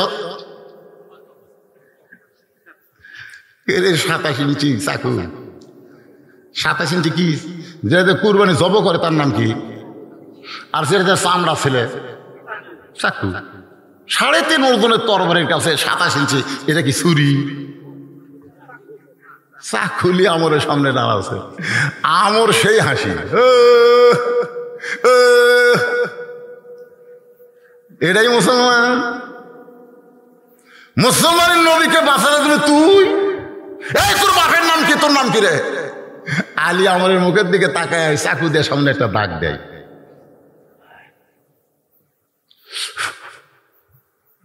কোরআন শরীফে পড়তিছে, মুখের সামনে দাগ দেয়, বলে এই কাফেরের পাটা, তুই কত বড় বাপের বেটা, আল্লাহ নবীকে হত্যা করবি, এই দাগটা টাপকায়া সামনে এক ধাপ যা। এই যে দাগ দিলাম, এই দাগ পার হয়ে গেলে এক ধাপ যা। আমরের গোটা দেহ থর থর থর থর করতেছে। আপনার বলেন তো কোরআনে অস্ত্র আছে না নাই? আফগানিস্তান থেকে আমেরিকা পলালো কেন? আফগানিস্তান স্বাধীন হলো, আমেরিকা পলালো কেন? ফিলিস্তিন থেকেও ইসরায়েল বাহিনীদেরকে পলাতে হবে, জোরে কোন কথা ঠিক কিনা? তবে সন্তান হওয়ার আগে মায়ের যেমন একটু রক্ত ঝরে, একটু রক্ত না ঝরালে আপনি সন্তানের ডাক শুনতে পাবেন না। সন্তান বের করতে গেলে অনেক রক্ত মায়ের ধরাতে হয়, জোরে কোন কথা ঠিক কিনা? এরপরে সন্তান যখন গোসল করে মায়ের বুকে দেয়, মা তখন ওই যে রক্ত ঝরাছে ও কথার মনেই নেই। কলজা শান্তি রে। দাদি আর নানি কয়, এই তুই এটা হওয়ার জন্য কত কষ্ট পাইছে, লাগতে ফেলতে। কষ্টের পরেই শান্তি দাদি, কষ্টের পরেই শান্তি। সুবহানাল্লাহ। আজকে পৃথিবীতে মুসলমানের রক্ত যাবে, আমাদের বাংলাদেশের মুসলমানেরও রক্ত দেওয়া লাগবে, জোরে কর কথা ঠিক কিনা? বাংলাদেশের মুসলমানের রক্ত দেওয়া লাগবে। এমনি এমনি ইসলাম, রক্তের ভিতর দিয়ে ইসলাম, জোরে কোন ঠিক কিনা? একটু মনোযোগ দিয়ে শোনেন। দাগ দিয়ে বলতেছে তুই কত বড় কাফেরের পাটা, কাফেরের বেটা, নবীকে হত্যা করা তো দূরের কথা, সামনে এক ধাপ সামনে যা, এক ধাপ সামনে যা। এই কথা যেই মাত্র বলছে আমরের গোটা দেহ থর থর করে কাঁপতেছে। সুবহানাল্লাহ।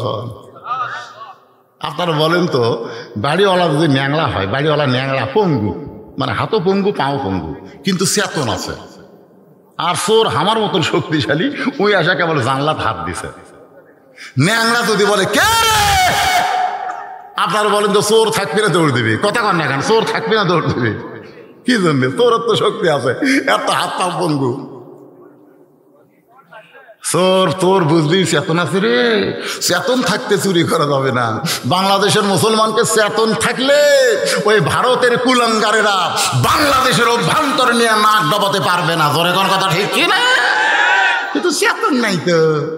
আপনি ঘুমায় গেছেন, আপনার ঘরের মধ্যেই হরি হরি হরি হরি হরি হরি আপনার ঘরের মধ্যেই আপনি ঘুমায় গেছে, আর আপনার বউ স্টার জলসা জি বাংলা দেখতেছে, আপনি ঘুম পাড়তেছেন, আর ওরকে পুঁজে আসে আপনার ঘরত বাঁচতেছে। আপনি চেতন থাকতেন, হাতে একটা 1.5 হাতা লাঠি নিতেন, লাঠি লাঠি লাঠি নিয়ে ঘরের মধ্যে যায়। বউ বাড়ি না, বউ যেখানে বসে আছে আর পাশে একটা বাড়ি মারা লাগবে, 4 আঙ্গুল সাইড করে। আমি মুসলমান, আমার ঘরে কোরআন তেলাওয়াত হবে, আমার ঘরে জি বাংলা স্টার জলসা চলবে না, ভারতের পূজার বাদ্য মুসলমানের ঘরে হবে না, জোরে কথা ঠিক কিনা? আপনি চেতন আছে, আপনি পঙ্গু হয়ে গেছেন। আমাদের সবই খোলা আছে, হাত খোলা, পাও খোলা, চোখ খোলা, খালি মুখ বন্ধ। এই জন্য পেঁয়াজের দাম 250 গেছিল। আমাদের এলাকার খালি মুখ খুলিছে, এই পেঁয়াজ দুদুল 100 টাকা না দেশ, তোর বোটাল পেঁয়াজের বস্তা পুকুরে ফেলে দেন ভাই। ওর সাথে আরো 10 জন খাড়া আছে, ভাই লেন ভাই, কেবল মুখ খুলিছে, দাম কমে গেছে, কথা কন না কেন? কষায়ের কাছে গোস, গরুর দাম কম, তোর গোসের দাম বেশি। কষায় কয় না ভাই 500 করে দিলি। মুখ খোলা রাখবি ভাই, মুখ না খুললে একজনের কাম 10 জনের কাম একলাই করে দিয়ে যাবি, জোরে কোন কথা ঠিক কিনা? মুখ খোলা লাগবে, মুখ বন্ধ রাখলে চলবে না। দেখেন হযরত আলীর গাওয়াত বল আছে, কথা কেন? গাওয়াত বল আছে, ছোট্ট একটা 11 বছরের মানুষ, আর্মি হলো 3.5 ওজনের তরবারে কান্দত লিছে, প্রতি সন্ধ্যায় 21 কেজি খায়, আর হযরত আলী বোধহয় 1 বছরেও 21 কেজি খায় না, আর প্রতি সন্ধ্যাত খায়। তাহলে কি বীর? তার গোটা দেহ থর থর করে কাঁপতেছে, গুলি দিয়ে না কথা দিয়ে। এসরে কান কি দিয়ে? খালি পার হ, খালি পার, এই দাগটা খালি পার হ, খালি পা আমরের গোটা দেহ যখন থরথর করে কাঁপতেছে, এমন সময় কাফেররা পিছন দিক থেকে বলতেছে, মারেন মারেন। এত বড় তরবারি নিয়ে এই ছোট বাচ্চার সামনে আপনি ব্রেক হলেন কেন, মারেন। আমর যখন আড়াই মনোজনের তরবারি নিয়ে হযরত আলীকে মারতে চায়, ইত্তাকু ফিরাসাতাল মুমিনিনা ফাইন্নাহু ইয়ানজুরু বিনুরিল্লাহ, হযরত আলী নূরের চোখে দেখে ওইটা তরবারি না, ওইটা আল্লাহ কাঠের তক্তা বানায়া দিছে। এ আমরের তরবারি তক্তা, জোরে কোন কি, আসলেই তরবারি, কিন্তু হযরত আলী দেখতেছে তক্তা। এখন আপনার বলেন, যখন নমরুদ বলতেছে একটা টান মানতে আগুনে পুড়ে মরে যাবে, আল্লাহ তো ইব্রাহিম একবার তাকাতো, ইব্রাহিম নবী আগুনের দিকে তাকে দেখে খাট সেট করা, চারিদিকে ফুল দিয়ে করে, নমরুদ দেখায় আগুন, ইব্রাহিম নবী দেখে খাট, ফুলের বাগান। আপনারা বলেন তো, ফেরাউন বলতেছে দেখ দেখ দেখ দেখ সামনে দরিয়া, পার হবি কেমনে? মুসা আলাইহিস সালাম তাকায় দেখে 12 লাইন রাস্তা, বলে কোন সুবহানাল্লাহ। আমাদেরকেও আল্লাহ দেখাবে, আল্লাহ দেখাবে, ওরা অ্যাটম বোমা মারবে বাংলার মুসলমানকে শেষ করার জন্যে, আর বাংলার মাটি পড়ার সাথে সাথে মিষ্টি বাঙ্গি তরমুজ হয়ে যাবে। আমাদের ছেলেবেলে তরমুজ বাঙ্গি পাচ্ছে না, ওরা দৌড়ে দেখ চাকু দিয়ে কাটে দেখবি সেই লাল, ওরা খাচ্ছে, আর ওরা দূরবীন দিয়ে দেখতেছে কে রে বোমার খবর কি? তখন বলবি খাচ্ছ ভাই, বোমা খাচ্ছে। আল্লাহ পারবে না কি? কোন আল্লাহ পারবে কি পারবে না?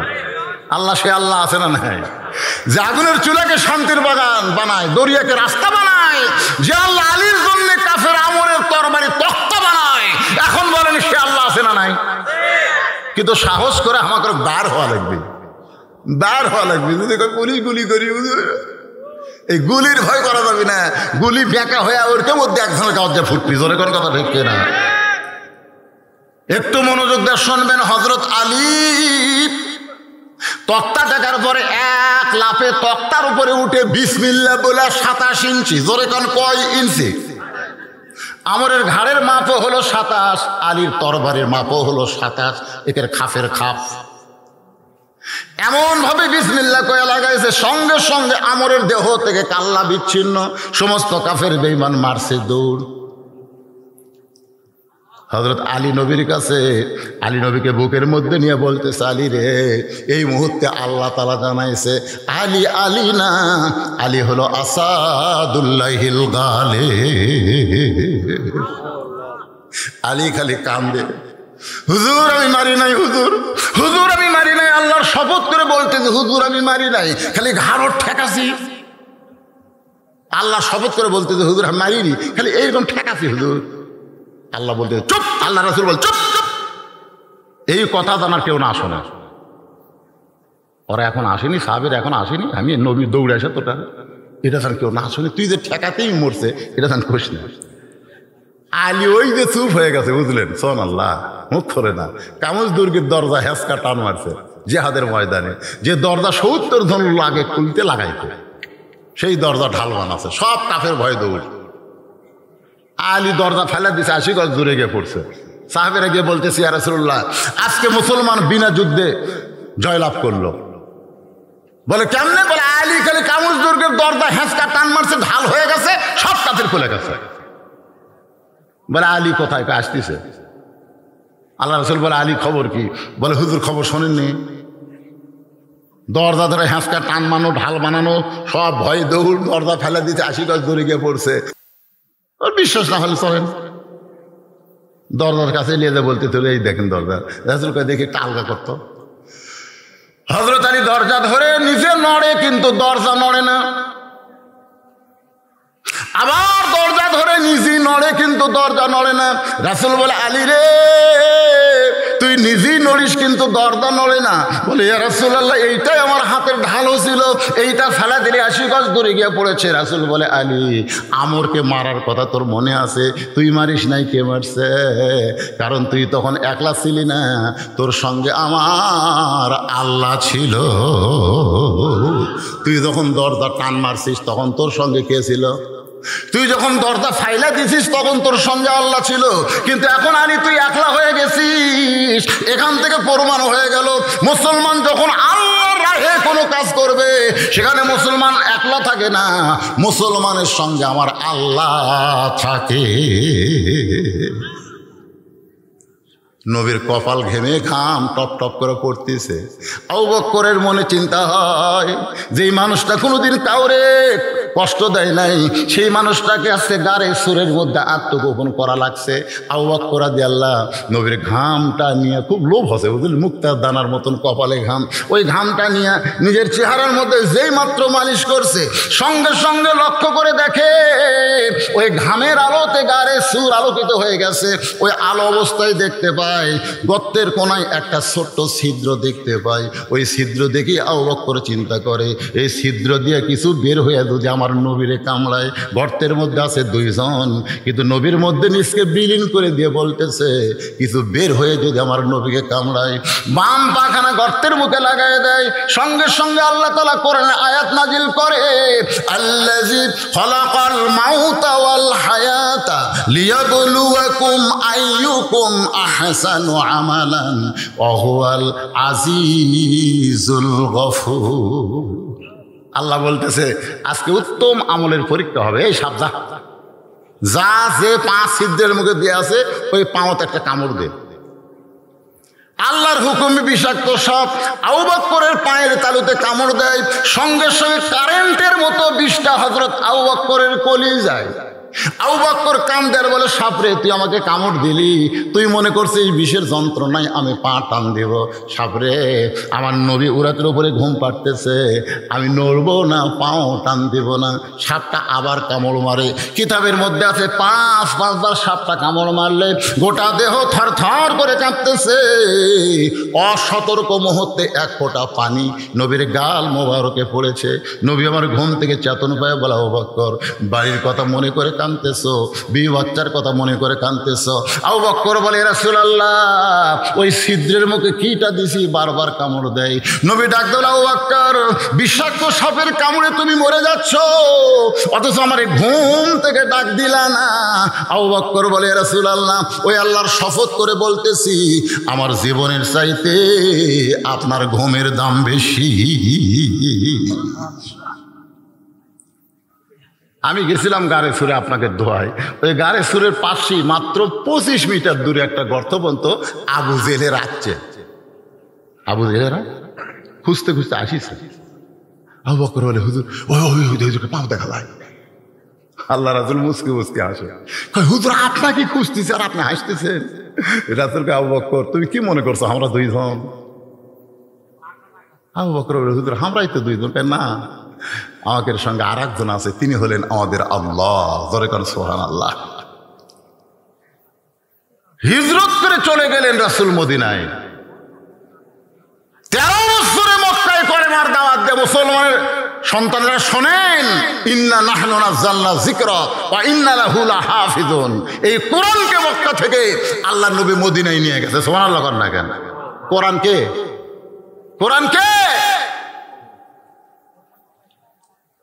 এক বক্তা একদিন ইউটিউবের ওয়াজে দেখলাম, জনগণকে প্রশ্ন করছে নবীর দাম বেশি না কোরআনের দাম বেশি?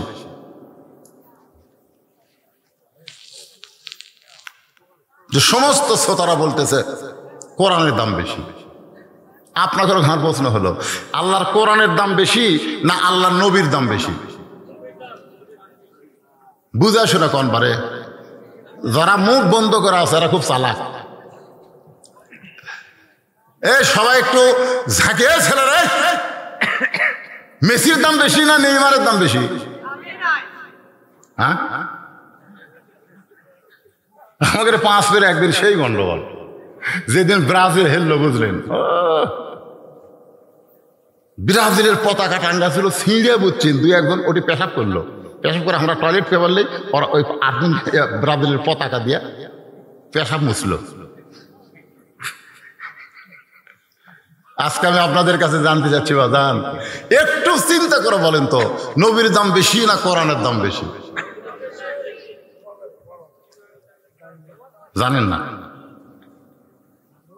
সবচাইতে বড় দলিল হলো বিবেক।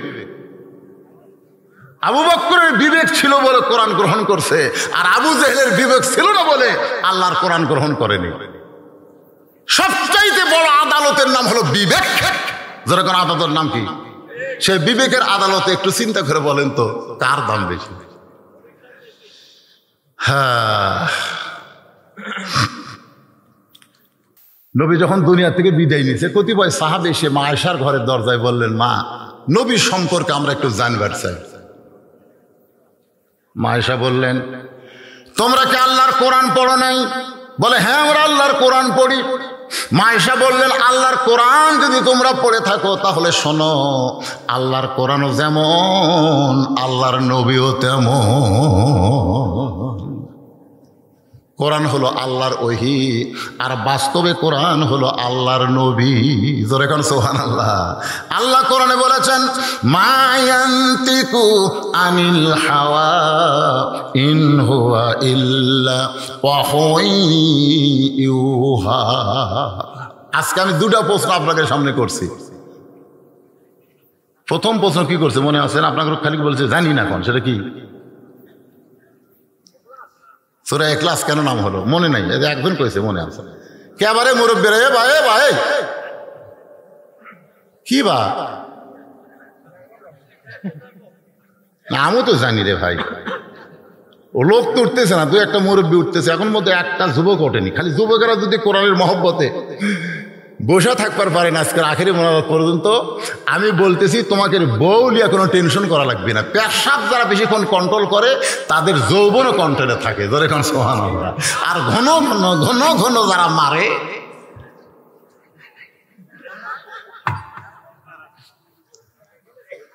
এ ডোজ কে অ্যাঙ্গেলের ডোজ কে রে? আমার নিজেরই ডায়াবেটিস ব্যারাম জানেন, 17 সালে ধরা পড়ছে।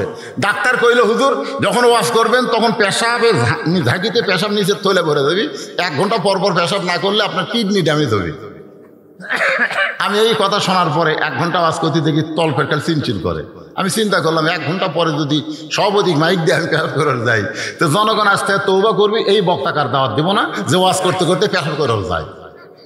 বিশ্বাস করেন, আমি আল্লাহর কোরআন এভাবে বুকে নিলাম, বুকে নিয়ে বললাম, আল্লাহ তুমি বলেছো অনুনাজ্জিলু মিনাল কোরআনি মা হুয়া শিফাউ ওয়া রাহমাতুল লিল মুমিনিন।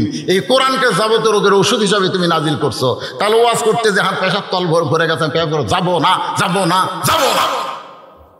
10 মিনিট আমার একটু কষ্ট হয়েছে, তারপরে আমার তলপেটে এমন ঠান্ডা হওয়া হলো, এরপরে ঘন্টার পর ঘন্টা ওয়াজ করি, আর আমার কোনোদিন পেশাব লাগে না। কোরআনের উপর মহব্বত করেন। যে আলোচনাগুলো করতেছি আমাদের শোনার দরকার আছে না নাই? সব সূরার নাম সূরার মধ্যে পাওয়া যায়, অথচ ইখলাস নাই সূরার মধ্যে। নাম হলো কেন? আপনারা বলছেন আমরা জানি না, আমি জানাবার চাচ্ছি। মারাত্মক ওয়াজ আছে। আর হযরত আলী টান মারলো কোন আয়াত পড়ে? আপনি ওই আয়াত পড়ে খালি টান দেবেন, দরজা খুলে ঘুম পাড়বেন, একটা চোরও কোনোদিন ঢুকতে পারবে না। চোরও ঢুকতে পারবে না। ঢুকতে গেলে চোর মনে করবি, ও বাবা রে চেতন আছে রে, ফেরত যাবে। সে আয়াতটা শোনা লাগবে না? কি কয়?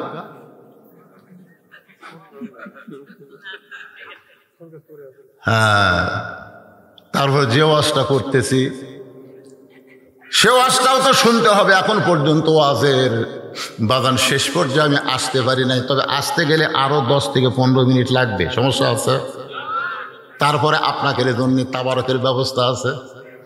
আমাকে বলেছে, হুজুর ছোট্ট গ্রাম, এত গরিব গ্রাম, এলাকার মধ্যে আর নাই, মাত্র কয়জন মানুষ নেই এই গ্রামের বসবাস? কয়জন? 32 ঘর। এটা কি বস্তি এলাকা নাকি? 32 ঘরের একটা গ্রাম এত বড় একটা আয়োজন করছে। সে আয়োজনে তারা শুধু একলা, আপনারা একটু শরীক হবেন। এই মসজিদের উন্নয়ন কল্পে আপনাদের ভিতরে এমন কোনো পাগল আছে যে হুজুর আমি নগদে 1000 টাকা দান করব, দানটা যেন আল্লাহর ঘরের জন্য দান করলাম। আল্লাহর ঘর সবচাইতে উত্তম দান, আল্লাহর ঘর। কেউ যদি নবী যখন হিজরত করে মদিনায়, শোনেন ইচ্ছাটা শোনেন, কাহিনীটা শোনেন, হিজরত করে মদিনায় যেখানে মসজিদে কুবা নির্মিত হয়েছে, ওই জায়গার মধ্যে নবী দাঁড়ায় বললেন, আবু বকর এই জায়গাটা আমার অত্যন্ত পছন্দ, এই জায়গার মালিককে। মদিনার একজন আনসার বলল, হুজুর এই জায়গার মালিক মারা গেছে, বর্তমানে 2 এতিম বাচ্চা জায়গার মালিক হয়েছে। আল্লাহ রাসূল বললেন তাদেরকে নিয়ে আসো। 2টা এতিম বাচ্চাকে নিয়ে এসে নবী বললেন, বাবা এই জায়গাটা আমার পছন্দ হয়েছে, এই জায়গার বিনিময়ে তোমরা কি চাও? 2 বাচ্চা নবীর চেহারার দিকে তাকায় বললেন, হুজুর এই জায়গাতে আপনি কি করবেন? আল্লাহ রাসূল বললেন, এই জায়গায় একটা আল্লাহর ঘর বানাবো। 2 এতিম নবীর হাত ধরে বলতেছে, আমাদের বিনিময় হলো এই জায়গার বিনিময়ে আল্লাহ যেন আমাদেরকে জান্নাত দেয়। সঙ্গে সঙ্গে 2 এতিমকে নবী বুকের মধ্যে নিয়ে বলে, আলাম ইয়াজিদিকা ইয়াতীমান ফাআওয়া। সূরা মাউনের মধ্যে বলেছেন, ওয়ালা তাহুদ্দু আলা তাআ আরাআইতাল্লাযী ইউকাযযিবু বিদ্দীন ফাযালিকাল্লাযী ইয়াদউল ইয়াতীম ওয়ালা ইয়াহুদ্দু আলা তাআমিল মিসকিন। 2টা এতিম কইল বিনিময়ে জান্নাত চাইতে। আপনার জান্নাতের বিনিময়ে, জান্নাত পাওয়ার বিনিময়ে 1,000 টাকা দিবেন। কে আছেন দেখি? এতগুলো মানুষের মধ্যে 1,000 টাকা দেওয়ার লোক নাই? বার করেন বাজার। লিল্লাহি আল্লাহ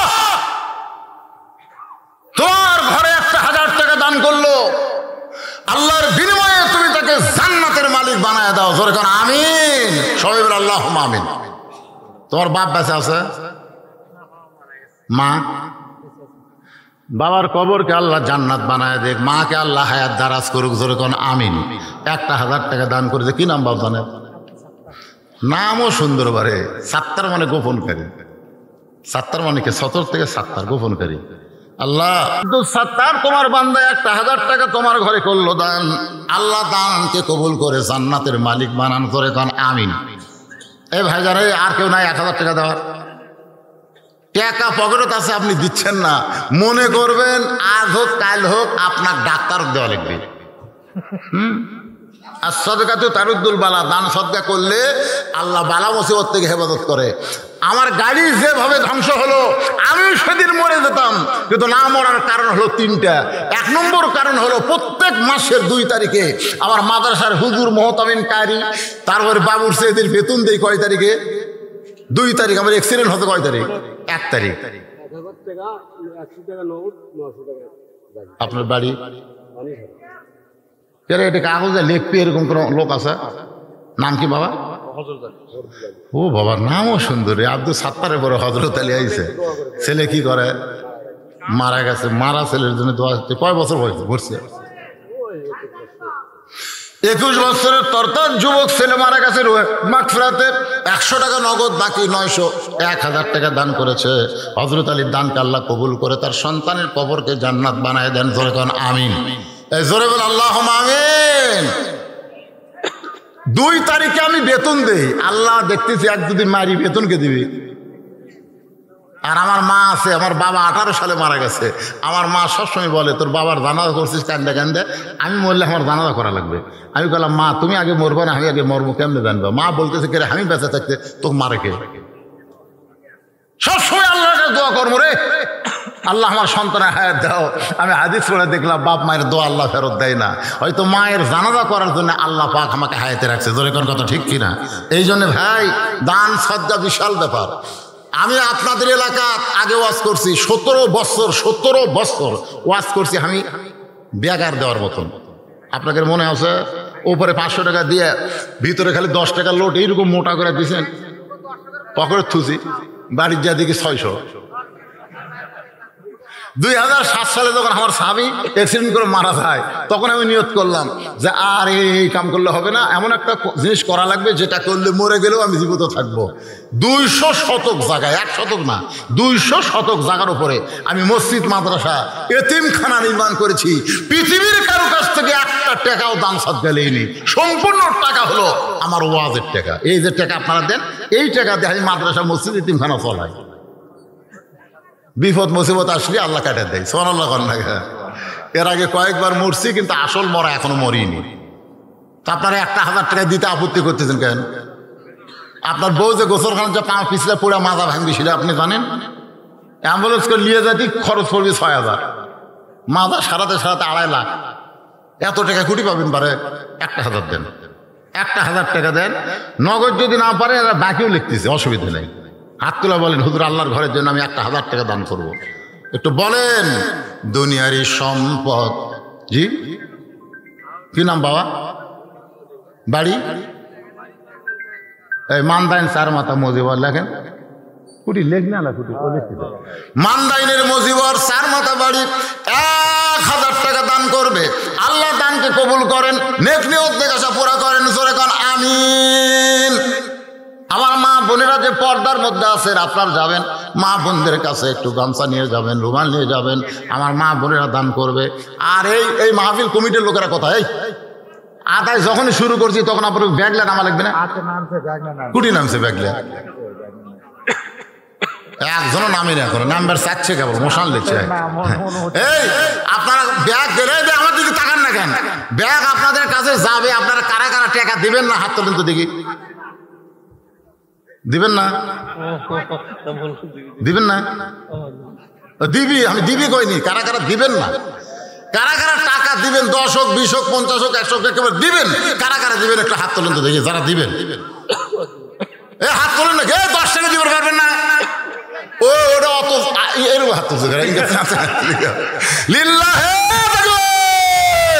হাত নামান। আল্লাহ, গরিব গ্রামে তোমার ঘর, সবাই যেন মন ভরা দান করতে পারে। 10 জন আল্লাহর বান্দার কাছে 10,000 টাকা চাইলাম। 10 জন আল্লাহর বান্দার কাছে মাত্র 10,000 টাকা চাইছি। এখানে এমন মানুষ আছে 5,000 দিবে, 10,000 দিবে। আমি তার কাছে চাইনি, তার কাছে আমি চাইনি, আমি চাইছি আপনাদের কাছে। সবাই সাহেব তো দিচ্ছেন, মাশাআল্লাহ দিচ্ছেন। দিচ্ছেন না দিবেন? দিচ্ছেন, দেন আর একটা দেন। সহজে সব করে দিছি আবার দেবো। মাশাআল্লাহ, দিছে আবার দিবে। শোনেন, দুনিয়ার ব্যাংকে টাকা জমা রাখেন বারবার। কেন? এই জন্য জমা রাখেন, ব্যাংকে যত টাকা রাখবো তত টাকা বাড়বে। আর আজকে যেগুলো দান করতেছেন এইগুলা দুনিয়ার ব্যাংকে জমা করতেছে না, জান্নাতের ব্যাংকে আল্লাহ জমা করতে। জান্নাতের ব্যাংক বারবার দান করবেন। সবাইকে অনুরোধ করবো বারবার আপনারা দান করবেন। একটু জিকির করেন, লা ইলাহা ইল্লাল্লাহ, লা ইলাহা ইল্লাল্লাহ, লা ইলাহা ইল্লাল্লাহ, লা ইলাহা। যারা বাইরে আছেন ভিতরে আসেন বাবা, সবাই ভিতরে আসেন, আল্লাহর রাস্তায় আসেন। বাহিরের কোনো লোককে তাবারক দেওয়া যাবে না। মাহফিল কমিটির পক্ষ থেকে আমি ঘোষণা করলাম, বাহিরের কোনো লোককে তাবারক দেওয়া যাবে। সবাই ধরে কান যাবে। মুরগির তলের ডিমের বাচ্চা হয় রে, বাইরা ডিমের বাচ্চা হয় না, বাইরা ডিম পচে যায়, কাঁচা হয়। এই যে সামিয়ার তলে যারা তবারক পাবে তারা দরকার 1 প্যাকেটের টাকা 2 প্যাকেট করে নিবি, কিন্তু বাইরে যাবি না। এই জন্য ভিতরে আসেন, সবাই ভিতরে আসেন, সবাই আল্লাহর কাছে ভিতরে আসেন। যারা বাইরে গেছেন ভিতরে আসেন, অনেকক্ষণ হলে বসে আছে তো ঠান্ডায় জমে গেছে। লা ইলাহা ইল্লাল্লাহ, লা ইলাহা, লা ইলাহা ইল্লাল্লাহ মুহাম্মাদুর রাসূলুল্লাহ সাল্লাল্লাহু আলাইহি ওয়াসাল্লাম। দেন দেন বাবা দেন। কি নাম বাবা জানেন? বাড়ি কাজীপুর। ওই কাজীপুর। এখানে কার বাড়ি যাচ্ছেন? কাজীপুরের দুলাল হোসেন এখানে বাড়ি করেছে। নগদে 500 টাকা দান করেছে। আল্লাহ দুলালের দানকে আল্লাহ আপনি কবুল করেন। আল্লাহ নেক নিয়ত নিয়ে আসা পড়া আল্লাহুম্মা আমিন। কি নাম বাবা জানেন? নাম বলা লাগবে না, গোপনে 1000 টাকা দান করেছে। আল্লাহ দানকে কবুল করেন। রোকনুজ্জামান 500 টাকা দান করছে। আল্লাহ রোকনুজ্জামানের দানকে আল্লাহ আপনি কবুল করেন। কাজী সাহেব না? এই কাজী সাহেব, কাজী রোকনুজ্জামান 500 দিচ্ছে আর 500 দিবে, তাহলে 1000 করলে কি হয়? 1000 টাকা দান করলো। আল্লাহ তার দানকে কবুল করেন। আল্লাহ নেক নিয়ত নেক আশা পরাক আল্লাহুম্মা আমিন। কবুল করো মোদের কামনা, দানকারীকে দিবেন জান্নাত, আল্লাহ নিরাশ করবেন না। একটু মহব্বত নিয়ে দরুদ পড়ি। আল্লাহুম্মা সাল্লি আলা সাইয়্যিদিনা মাওলানা মুহাম্মদ ওয়া আলা আলি সাইয়্যিদিনা শাফিআনা। মুখলেস, খালেস, ইখলাস, সুবহানাল্লাহ। যেই সূরা একবার বললে 10 পারা কোরআন পড়ার সওয়াব পাওয়া যায়, শুধু মুখে পড়বে না, এই সূরা যদি কলিজার মধ্যে ঢুকায় সেই বান্দাটা মুখলেস হয়ে যায়। এই জন্য সূরাটার নাম আল্লাহ দিয়েছেন ইখলাস। ধরে খান সুবহানাল্লাহ। গোটা সূরার ভিতরে আল্লাহর পরিচয় আছে না? এ কথা কর না কেন? আল্লাহ কয়জন? কুল হু আল্লাহু আহাদ, আল্লাহুস সামাদ। সামাদ মানে বুঝেন? অমুখাপেক্ষী, কারো মুখের দিকে আল্লাহ তাকা থাকে না। লাম ইয়ালিদ ওয়া লাম ইউলাদ, আল্লাহর কোনো বাপ মা নাই, আল্লাহর কোনো সন্তান নাই। একবার মুসা নবী বলতেছে, আল্লাহ তোমার বাপ মাও নাই, সন্তান নাই, তোমার কে আছে? তোমার কে আছে? সঙ্গে সঙ্গে আল্লাহ বলেন, মুসা আমি আল্লাহর কে আছে যদি জানবার চাও তাহলে শোনো। ফাদখুলি ফি ইবাদি ওয়াদখুলি জান্নাতি। আমি আল্লাহর বান্দা আছে রে, যারা আমাকে আল্লাহ বলে ডাকে তারাই আমার সবচাইতে আপন। জোরে কোন সুবহানাল্লাহ। আল্লাহর আপন কে? আল্লাহর বান্দা। আর বান্দার জন্য আল্লাহ জান্নাত দরজা খুলে রাখছে। তুমি বান্দার মধ্যে ঢুকে যাও, আমি আল্লাহ তোমাকে জান্নাতের মধ্যে ঢুকে যাবো। তাহলে আল্লাহর সন্তান নাই, আল্লাহর বাপ মা কেউ নাই, কিন্তু আল্লাহর কে আছে? বান্দা আছে। যেরকম আল্লাহর কে আছে? সবাই যখন ঘুমায় গেছে, কেউ চেতন নাই, কিন্তু একজন আল্লাহর পাগল মাঘ মাসের ঠান্ডা পানি দিয়ে ওযু করেছে। অমিনাল লাইলি ফাতাহাজ্জাত বিহি নাফিলাতাল লাক। তাহাজ্জুদের 4 রাকাত নামাজ পড়ে যখন হাত তোলে, আল্লাহ ফেরেশতাদের দেখায়, বলে দেখ তোরা বলিস আমার কেউ নাই, ওই দেখ আমার পাগল বান্দা আছে। সুবহানাল্লাহ। ফজরের আযান শোনার পরে তোষকে লাগতে মারে, তোষক একটু উষুম দেয়, তো ল্যাপ একটু উষুম দেয়, মারে লাগতে, কম্বল লাত্তিতে ফেলে দেয়, ফাইলাই দিয়ে ঠান্ডা পানিতে উজু করে। আল্লাহ ফেরেশতা কয়, দেখ দেখ দেখ দেখ দেখ কি পাগলা, জীবনে আমাকে দেখেনি, খেলে আমার আযান শুনে আর কারবারগুলো দেখতো। ওযু করে যখন মসজিদ দিকে যায়, তখন আল্লাহ কয়, ফেরেশতা কয়, আল্লাহ এর পুরস্কার কি? এই আযান আসসালাতু খায়রুন মিনান নাওম শোনার সাথে সাথে এই সব বাতিল করে দিল। ঘুম বাতিল, ল্যাব বাতিল, তোষক বাতিল, সব বাতিল করে দিয়ে ঠান্ডা পানিতে ওযু করে মসজিদে যায়। এর রেজাল্ট কি? আল্লাহ বলতেছে, যদি বদরের যুদ্ধ থাকতো বাংলাদেশে, এরা বদরের যুদ্ধের সৈনিক হয়ে যেত। জোরে করে সুবহানাল্লাহ। এরাই তো আমার, এরাই আমার। যারা মসজিদে যায় 5 ওয়াক্ত নামাজ পড়ে, এরা কার? এই জন্য আল্লাহ রাসূল রাগ করে বলছে, লা সালাত আলা ঈমান, নামাজ নাই তার ইমানই নাই রে। এটা কঠিন কথা, কিন্তু বাইনাল আবদি ওয়াল কুফরি তরকুস সালাত, বান্দার কাফের মধ্যে পৃথক করা জিনিসটার নামই হলো নামাজ। আমার মায়েরা বোনেরা যারা পর্দার অন্তর আছেন, হয়তো মনে মনে ভাবতেছেন, হুজুর আমাদের কোনো ওয়াজই করলো না। মারে, আপনাদের 1 নম্বর ওয়াজ হলো অকরনা ফি বুয়ুতিকুন্না ওয়ালা তাবাররাজনা তাবাররুজাল জাহিলিয়াতিল উলা। মেয়েরা ঘরের মধ্যে থাকবা, ঘরের বাহির তোমরা হবে না, সবসময় পর্দার মধ্যে থাকতে হবে। যদি বের হও তাহলে পর্দা নিয়ে বের হওয়া লাগবে। সাইদাতুন নিসাই আহলাল জান্নাহ, খাতুনে জান্নাত ফাতেমাতুজ জোহরা গভীর রাত্রে দুনিয়া থেকে বিদায় নিল। বিদায় নেওয়ার পরে, স্বামী বিদায় নেওয়ার আগে স্বামীকে কিন্তু 3টা কথা বলেছিল। 1 নম্বর কথা হলো রাতের অন্ধকারে আমাকে কবর দেওয়া লাগবে। আমার 2 নম্বর কথা হলো আমার লাশ লাশ কিন্তু খাটনিতে তুলবেন না, কারণ খাটনি কান্দে নেওয়ার মতন 4 জন পুরুষ দুনিয়াতে নাই। আমার কোনো জানাজার ব্যবস্থা করবেন না। হযরত আলী গভীর রাত্রে ফাতেমার দেহ কান্দে করে ওই জান্নাতুল বাকির পূর্ব কোনায় দাফন করার পরে আল্লাহকে বলতেছে, আল্লাহ পর্দানিশি ফাতেমার কবর হয়ে গেল, আমি স্বামী খুশি হয়ে গেছি, তুমি আল্লাহ খুশি হও। এই দোয়া করার সঙ্গে সঙ্গে তাকায় দেখে পুরাতন কবর, নতুন কবর নাই, এইমাত্র ফাতেমার কবর দিল, সেই কবর আর খুঁজে পায় না। গোটা জান্নাতুল বাকি হযরত আলী দৌড়াই, ফাতেমার কবর, ফাতেমার কবর। কে যেন ডাকতে বলে, আলী রে, ফাতেমা আমার পর্দা নিশি, আমি আল্লাহ জোহরা ডিগ্রি দিয়া ফাতেমার কবরকে কিয়ামত পর্যন্ত পর্দা করেছি। আমার মায়েরা যারা পর্দার অন্তরালে, ওই ফাতেমার সিগনেচারে যদি জান্নাতে যাবার চান তাহলে মাত্র 4টা আমল করবেন মা। 1 নম্বর আমল হলো নামাজ, 2 নম্বর আমল হলো রমজান মাসের রোজা, 3 নম্বর আমল হলো স্বামীর কথা মতো চলা, আর 4 নম্বর আমল হলো পর্দার ভিতরে থাকা, সতীত্বের হেফাজত করা। এই 4টে আমল যদি মেয়েরা করতে পারে আল্লাহ খুশি হয়ে 8টা জান্নাতের দরজা খুলে দিবে। সুবহানাল্লাহ বলেন না কে? কে দিছে রে? রাসেল মোহাম্মদ আলী আসলাম হোসেন রাসেল, BNF টেলিভিশন রে 500 টাকা দিয়ে দোয়া চাই। কি দোয়া করবো? টেলিভিশনের কি দোয়া করবো?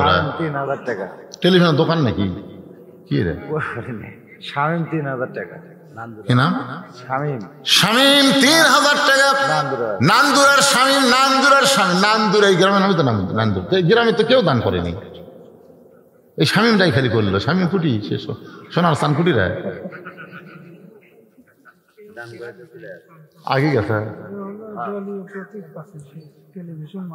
ও টেলিভিশন মার্কা প্রতীক পাচ্ছে, সেটা বুঝাল না। আমাদের এলাকাতে হিরো আলম দাঁড়াছিল MP ইলেকশনে, ওর মার্কার নাম হলো একতারা। আমি বললাম, ভাই একতারাত কেউ যদি সিল মারে, এরকম একতারাত একটা সিল মারিল, একতারা জায়েজ না হারাম? এ কথা কর না কেন? ঢোলক, একতারা, দোতারা সবগুলা হারাম, তা হারামত কেউ সিল মারবি? মার্কা একটা লিখছে টেলিভিশন, লেখ। এখন টেলিভিশন দিয়ে দেশ চলতেছে। টেলিভিশন খারাপ না, ছুরি খারাপ না, ছুরি যদি ডাকাতের হাতে যায় খারাপ, আর হুজুরের হাতে আসে কুরবানি হবে। তোর এখন ঠিক না, জাগা বুঝতে ছুরি দেওয়া লাগবে, সব জনের হাতে ছুরি দেওয়া যাবে। হযরত আলী যে আয়াতটা বলে মাটিতে দাগ দিয়েছিল, সে আয়াত এখনো কোরআনের মধ্যে আছে। আপনি যদি আয়াত পড়ে বালুতে ফুঁক দিয়ে ওই বালু যদি বাড়ির চারিধার ছিটায় দেন, ওই আয়াতটা পড়ে যদি ছুরির আগায় ফুঁক দিয়ে ওই ছুরি দিয়ে যদি দরজায় একটা দাগ দিয়ে দরজা খোলা রাখে, আপনার বাড়িতে চোর ডাকাত কোনোদিন ঢুকতে পারবে না। সে আয়াতটার নাম হলো আয়াতুল কুরসি। ধরে বড় আয়াতের নাম কি? 5 ওয়াক্ত নামাজের সালাম ফেরানোর পরে এই আয়াতটা কেউ যদি তেলাওয়াত করে, 5 ওয়াক্ত নামাজের আগে না পড়ে, আগে না পড়ে, ইমাম যদি তাড়াতাড়ি মোনাজাত করে, তাহলে মোনাজাতের পরে আয়াতুল কুরসি যারা তেলাওয়াত করবে, আল্লাহ রাসূল বলেছেন 5টা বিপদ থেকে আল্লাহ তাকে বাঁচাবে। 1 নম্বর বিপদ হলো ইমানের সাথে আল্লাহ তার মৃত্যু দিবে, সুবহানাল্লাহ।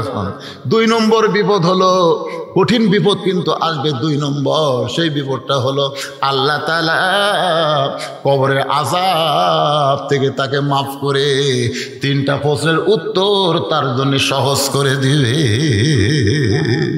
3 নম্বর পুরস্কার হলো মিজানের পাল্লায় আল্লাহ নেকির চাইতে পাপের চাইতে নেকির ওজন বেশি করবে।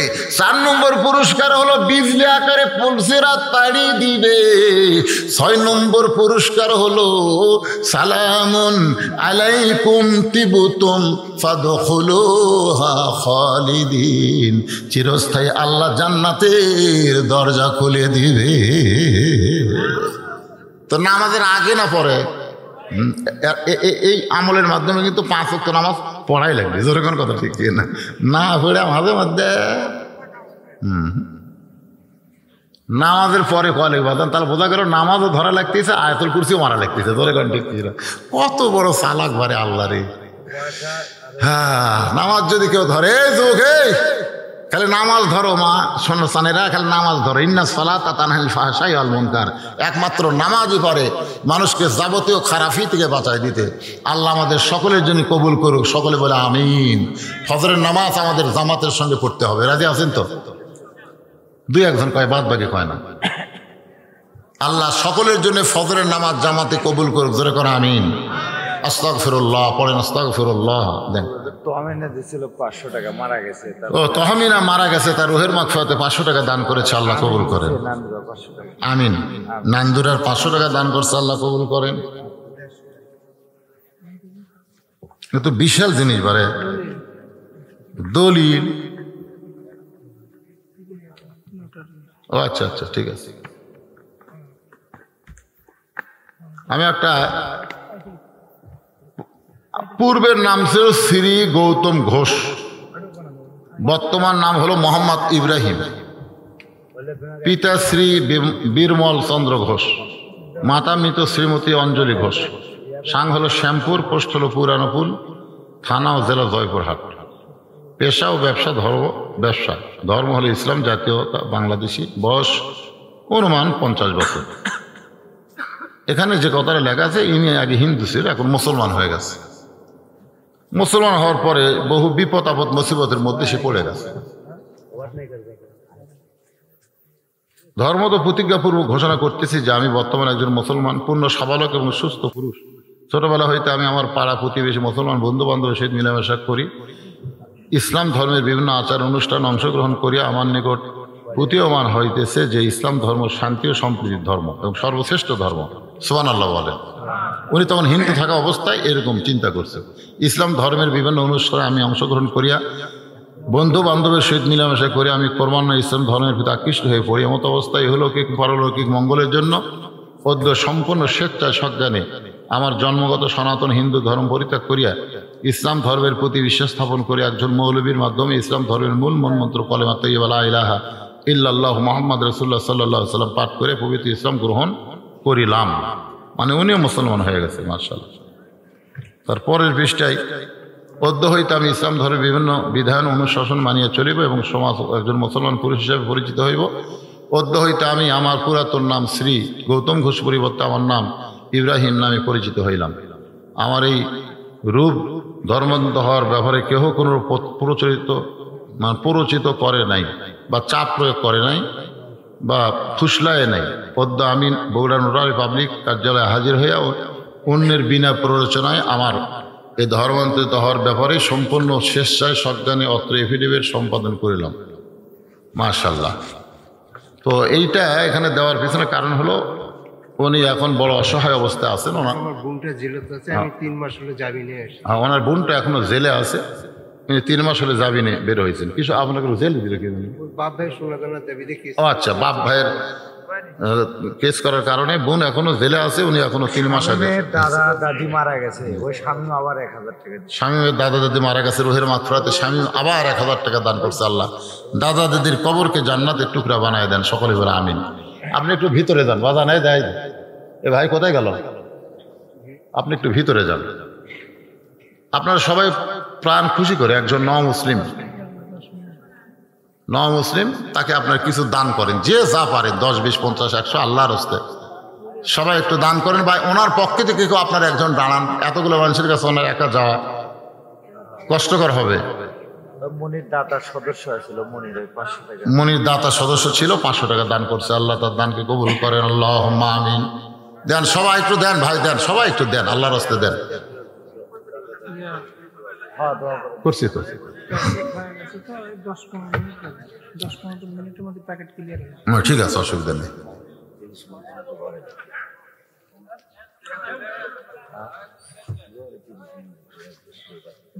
অত লাগবি না, যা আনছে বিসমিল্লাহ করে শুরু করে দাও।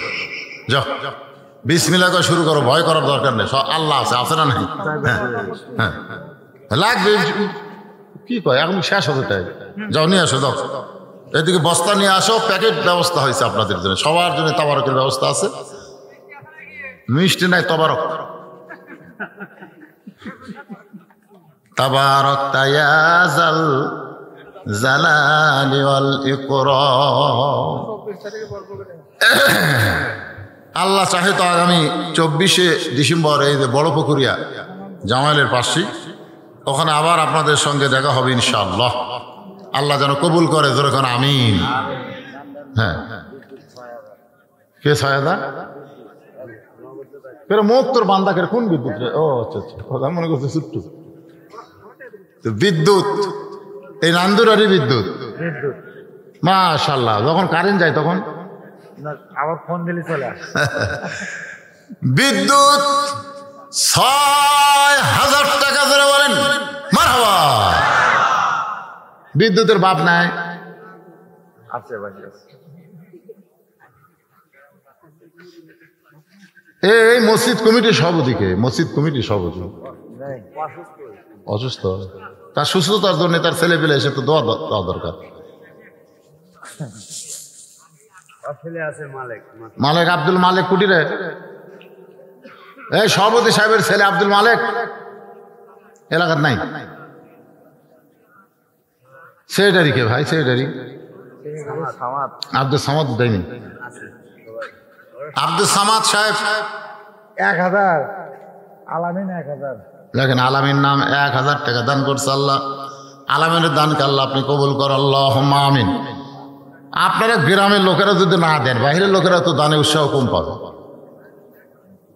সেক্রেটারি সাহেব আসেন, সভাপতি সাহেব অসুস্থ, তার ছেলেরা তো আছে, একটা দানের অঙ্ক বলে দেন, দোয়া করে দিই আল্লাহ তাক পুরোপুরি সুস্থতা দান করুক, যেরকম আমিন। সভাপতি সাহেব অসুস্থ। কেশিয়ার সাহেবকে, কেশিয়ারের সহসভাপতিকে, সহসভাপতি কোরবান, এখানে নাম আছে, সহসভাপতি কোরবান সাহেব একটাও নাই। সভাপতি নাই, অসুস্থ, সভাপতির ছেলেরা নাই, সেক্রেটারিও নাই, সহসভাপতিও নাই, কেশিয়ার নেই, কেউ নেই। পোলা আন্দা শেষ। সকলে যারা দাঁড়াইছেন দরজাত বসেন, বসেন, ইস্তেগফার পড়েন। আস্তাগফিরুল্লাহ, আস্তাগফিরুল্লাহ রাব্বি মিন কুল্লি জামবি ওয়া তুবু ইলাইহি লা হাওলা ওয়ালা কুওয়াতা ইল্লা বিল্লাহিল আলিয়্যিল আযীম।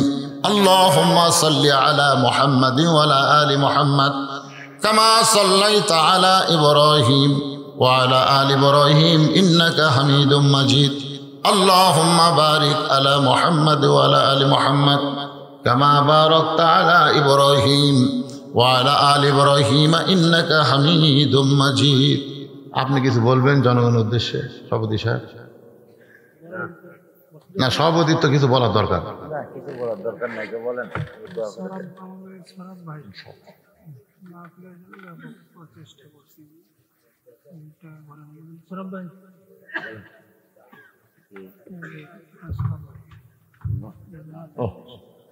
কি দোয়া করবো তোমার জন্য? না, আসলে বাবা অসুস্থ, তাই না? বাবা কিছুদিন আগে মারা গেছে। ছেলেটা মাহফিলের জন্য অত্যন্ত চেষ্টা করেছে। আসলে চেষ্টার প্রতিফল আল্লাহ দিবেন, তারপর আমাদের দোয়া। কি বাদান টাকা উঠলো?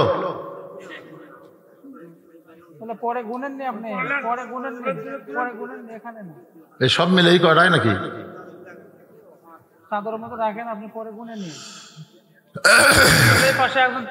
ওই যে তুলছে, একজন তুলে আপনাকে দিচ্ছি, সবগুলো নেন, পরে গুনে নিন, যা দিচ্ছে আল্লাহ মান্দার। আলহামদুলিল্লাহ,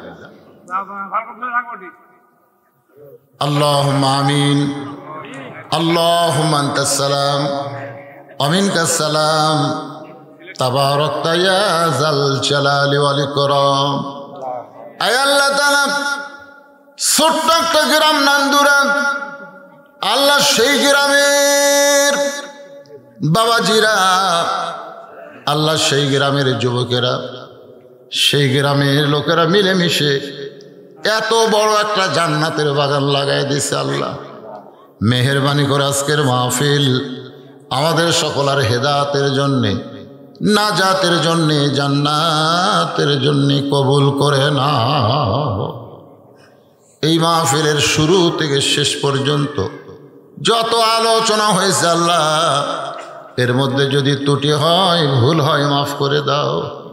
এর জাহাদিয়া মঞ্জুর করো। সোনার মদিনায় নবী পাকের রওজা মোবারকে আল্লাহ কবুল করে না। तमाम अंबिया करम, असहाबे करम, ताबिने करम, तबा ताबिने करम, तमाम পৃথিবীর মাটির নিচে যত মুমিন মুমিনা শুয়ে আছে আল্লাহ সকলের আরওয়াহ পরে হাদিয়া কবুল করো। আল্লাহ তাআলা আমরা যারা হাত তুলেছি, আমাদের জনম দুঃখনী মা যাদের কবরে গেছে, ছোট্ট একটা শব্দ হলো মা। এ নামের মধ্যে কি মধু, যাদের মা নাই তারাই বুঝতেছে। কি বলবো প্রসবের কথা, মা বিনে সেই ব্যথা কেউ তো বুঝিবে না। মাজন ঠেকিয়া সন্তানের দায়, অকালে মা মারা যায়, কেন সে মায়ের জন্য দোয়া করবা না? এমন দরদি ভাবে কেউ হবে না আমার মা গো। এই দরদের মা যাদের কবরে গেছে আল্লাহ মেহরবানি করে মায়ের কবর জান্নাতের টুকরা বানিয়ে দাও। বাবার বাড়িঘর সবই আছে, আমি সহ আমরা যারা বাবা হারা ইতিম হয়ে গেছি আল্লাহ মেহরবানি করে বাবার কবরকে জান্নাতের টুকরা কবুল করো। আমাদের দাদা দাদি নানা নানি আত্মীয় স্বজন শ্বশুর শাশুড়ি যাদের কবরে গেছে আল্লাহ কবরবাসীদের তুমি মাফ করে দাও। আল্লাহ তাআলা এই নান্দুরা গ্রামের উপরে রহমত বরকতের দরজা খুলে দাও। তোমার বান্দা যে এত কষ্ট করে মেহনত করে এত সুন্দর আয়োজন করেছে, বলে হুজুর আমি ছোট্ট একটা চায়ের দোকান করি, আল্লাহ গো তার ব্যবসার মধ্যে তুমি বরকত দিও। তার বাবা কয়েকদিন আগে মারা গেছে, মাটা বড় অসুস্থ, আল্লাহ মাকে সুস্থতার নিয়ামত দান করে দাও। আল্লাহ আমার মাটা অসুস্থ, আল্লাহ যাদের মা বাবা অসুস্থ সবাইকে সুস্থ করে দাও। আল্লাহ আজকের এই তোমার ঘর মসজিদকে মহব্বত করে নগদে বাকিতে যারা দান করেছে, এমনকি চাদরের মধ্যেও যারা 10-20 টাকা দান করেছে, আল্লাহ সকলের দানগুলোকে জান্নাতের বিনিময়ে কবুল করে নাও। আল্লাহ মসজিদ কমিটির সভাপতি অসুস্থ, আল্লাহ তুমি তাকে সুস্থতার নিয়ামত দান করো। আল্লাহ সভাপতি সেক্রেটারি কেশিয়ার সভাপতি আল্লাহ সকলকে কবুল করো। এই গ্রামের সকল পুরুষ মানুষকে 5 ওয়াক্ত নামাজ মসজিদে জামাতে আদায় করার তৌফিক দাও।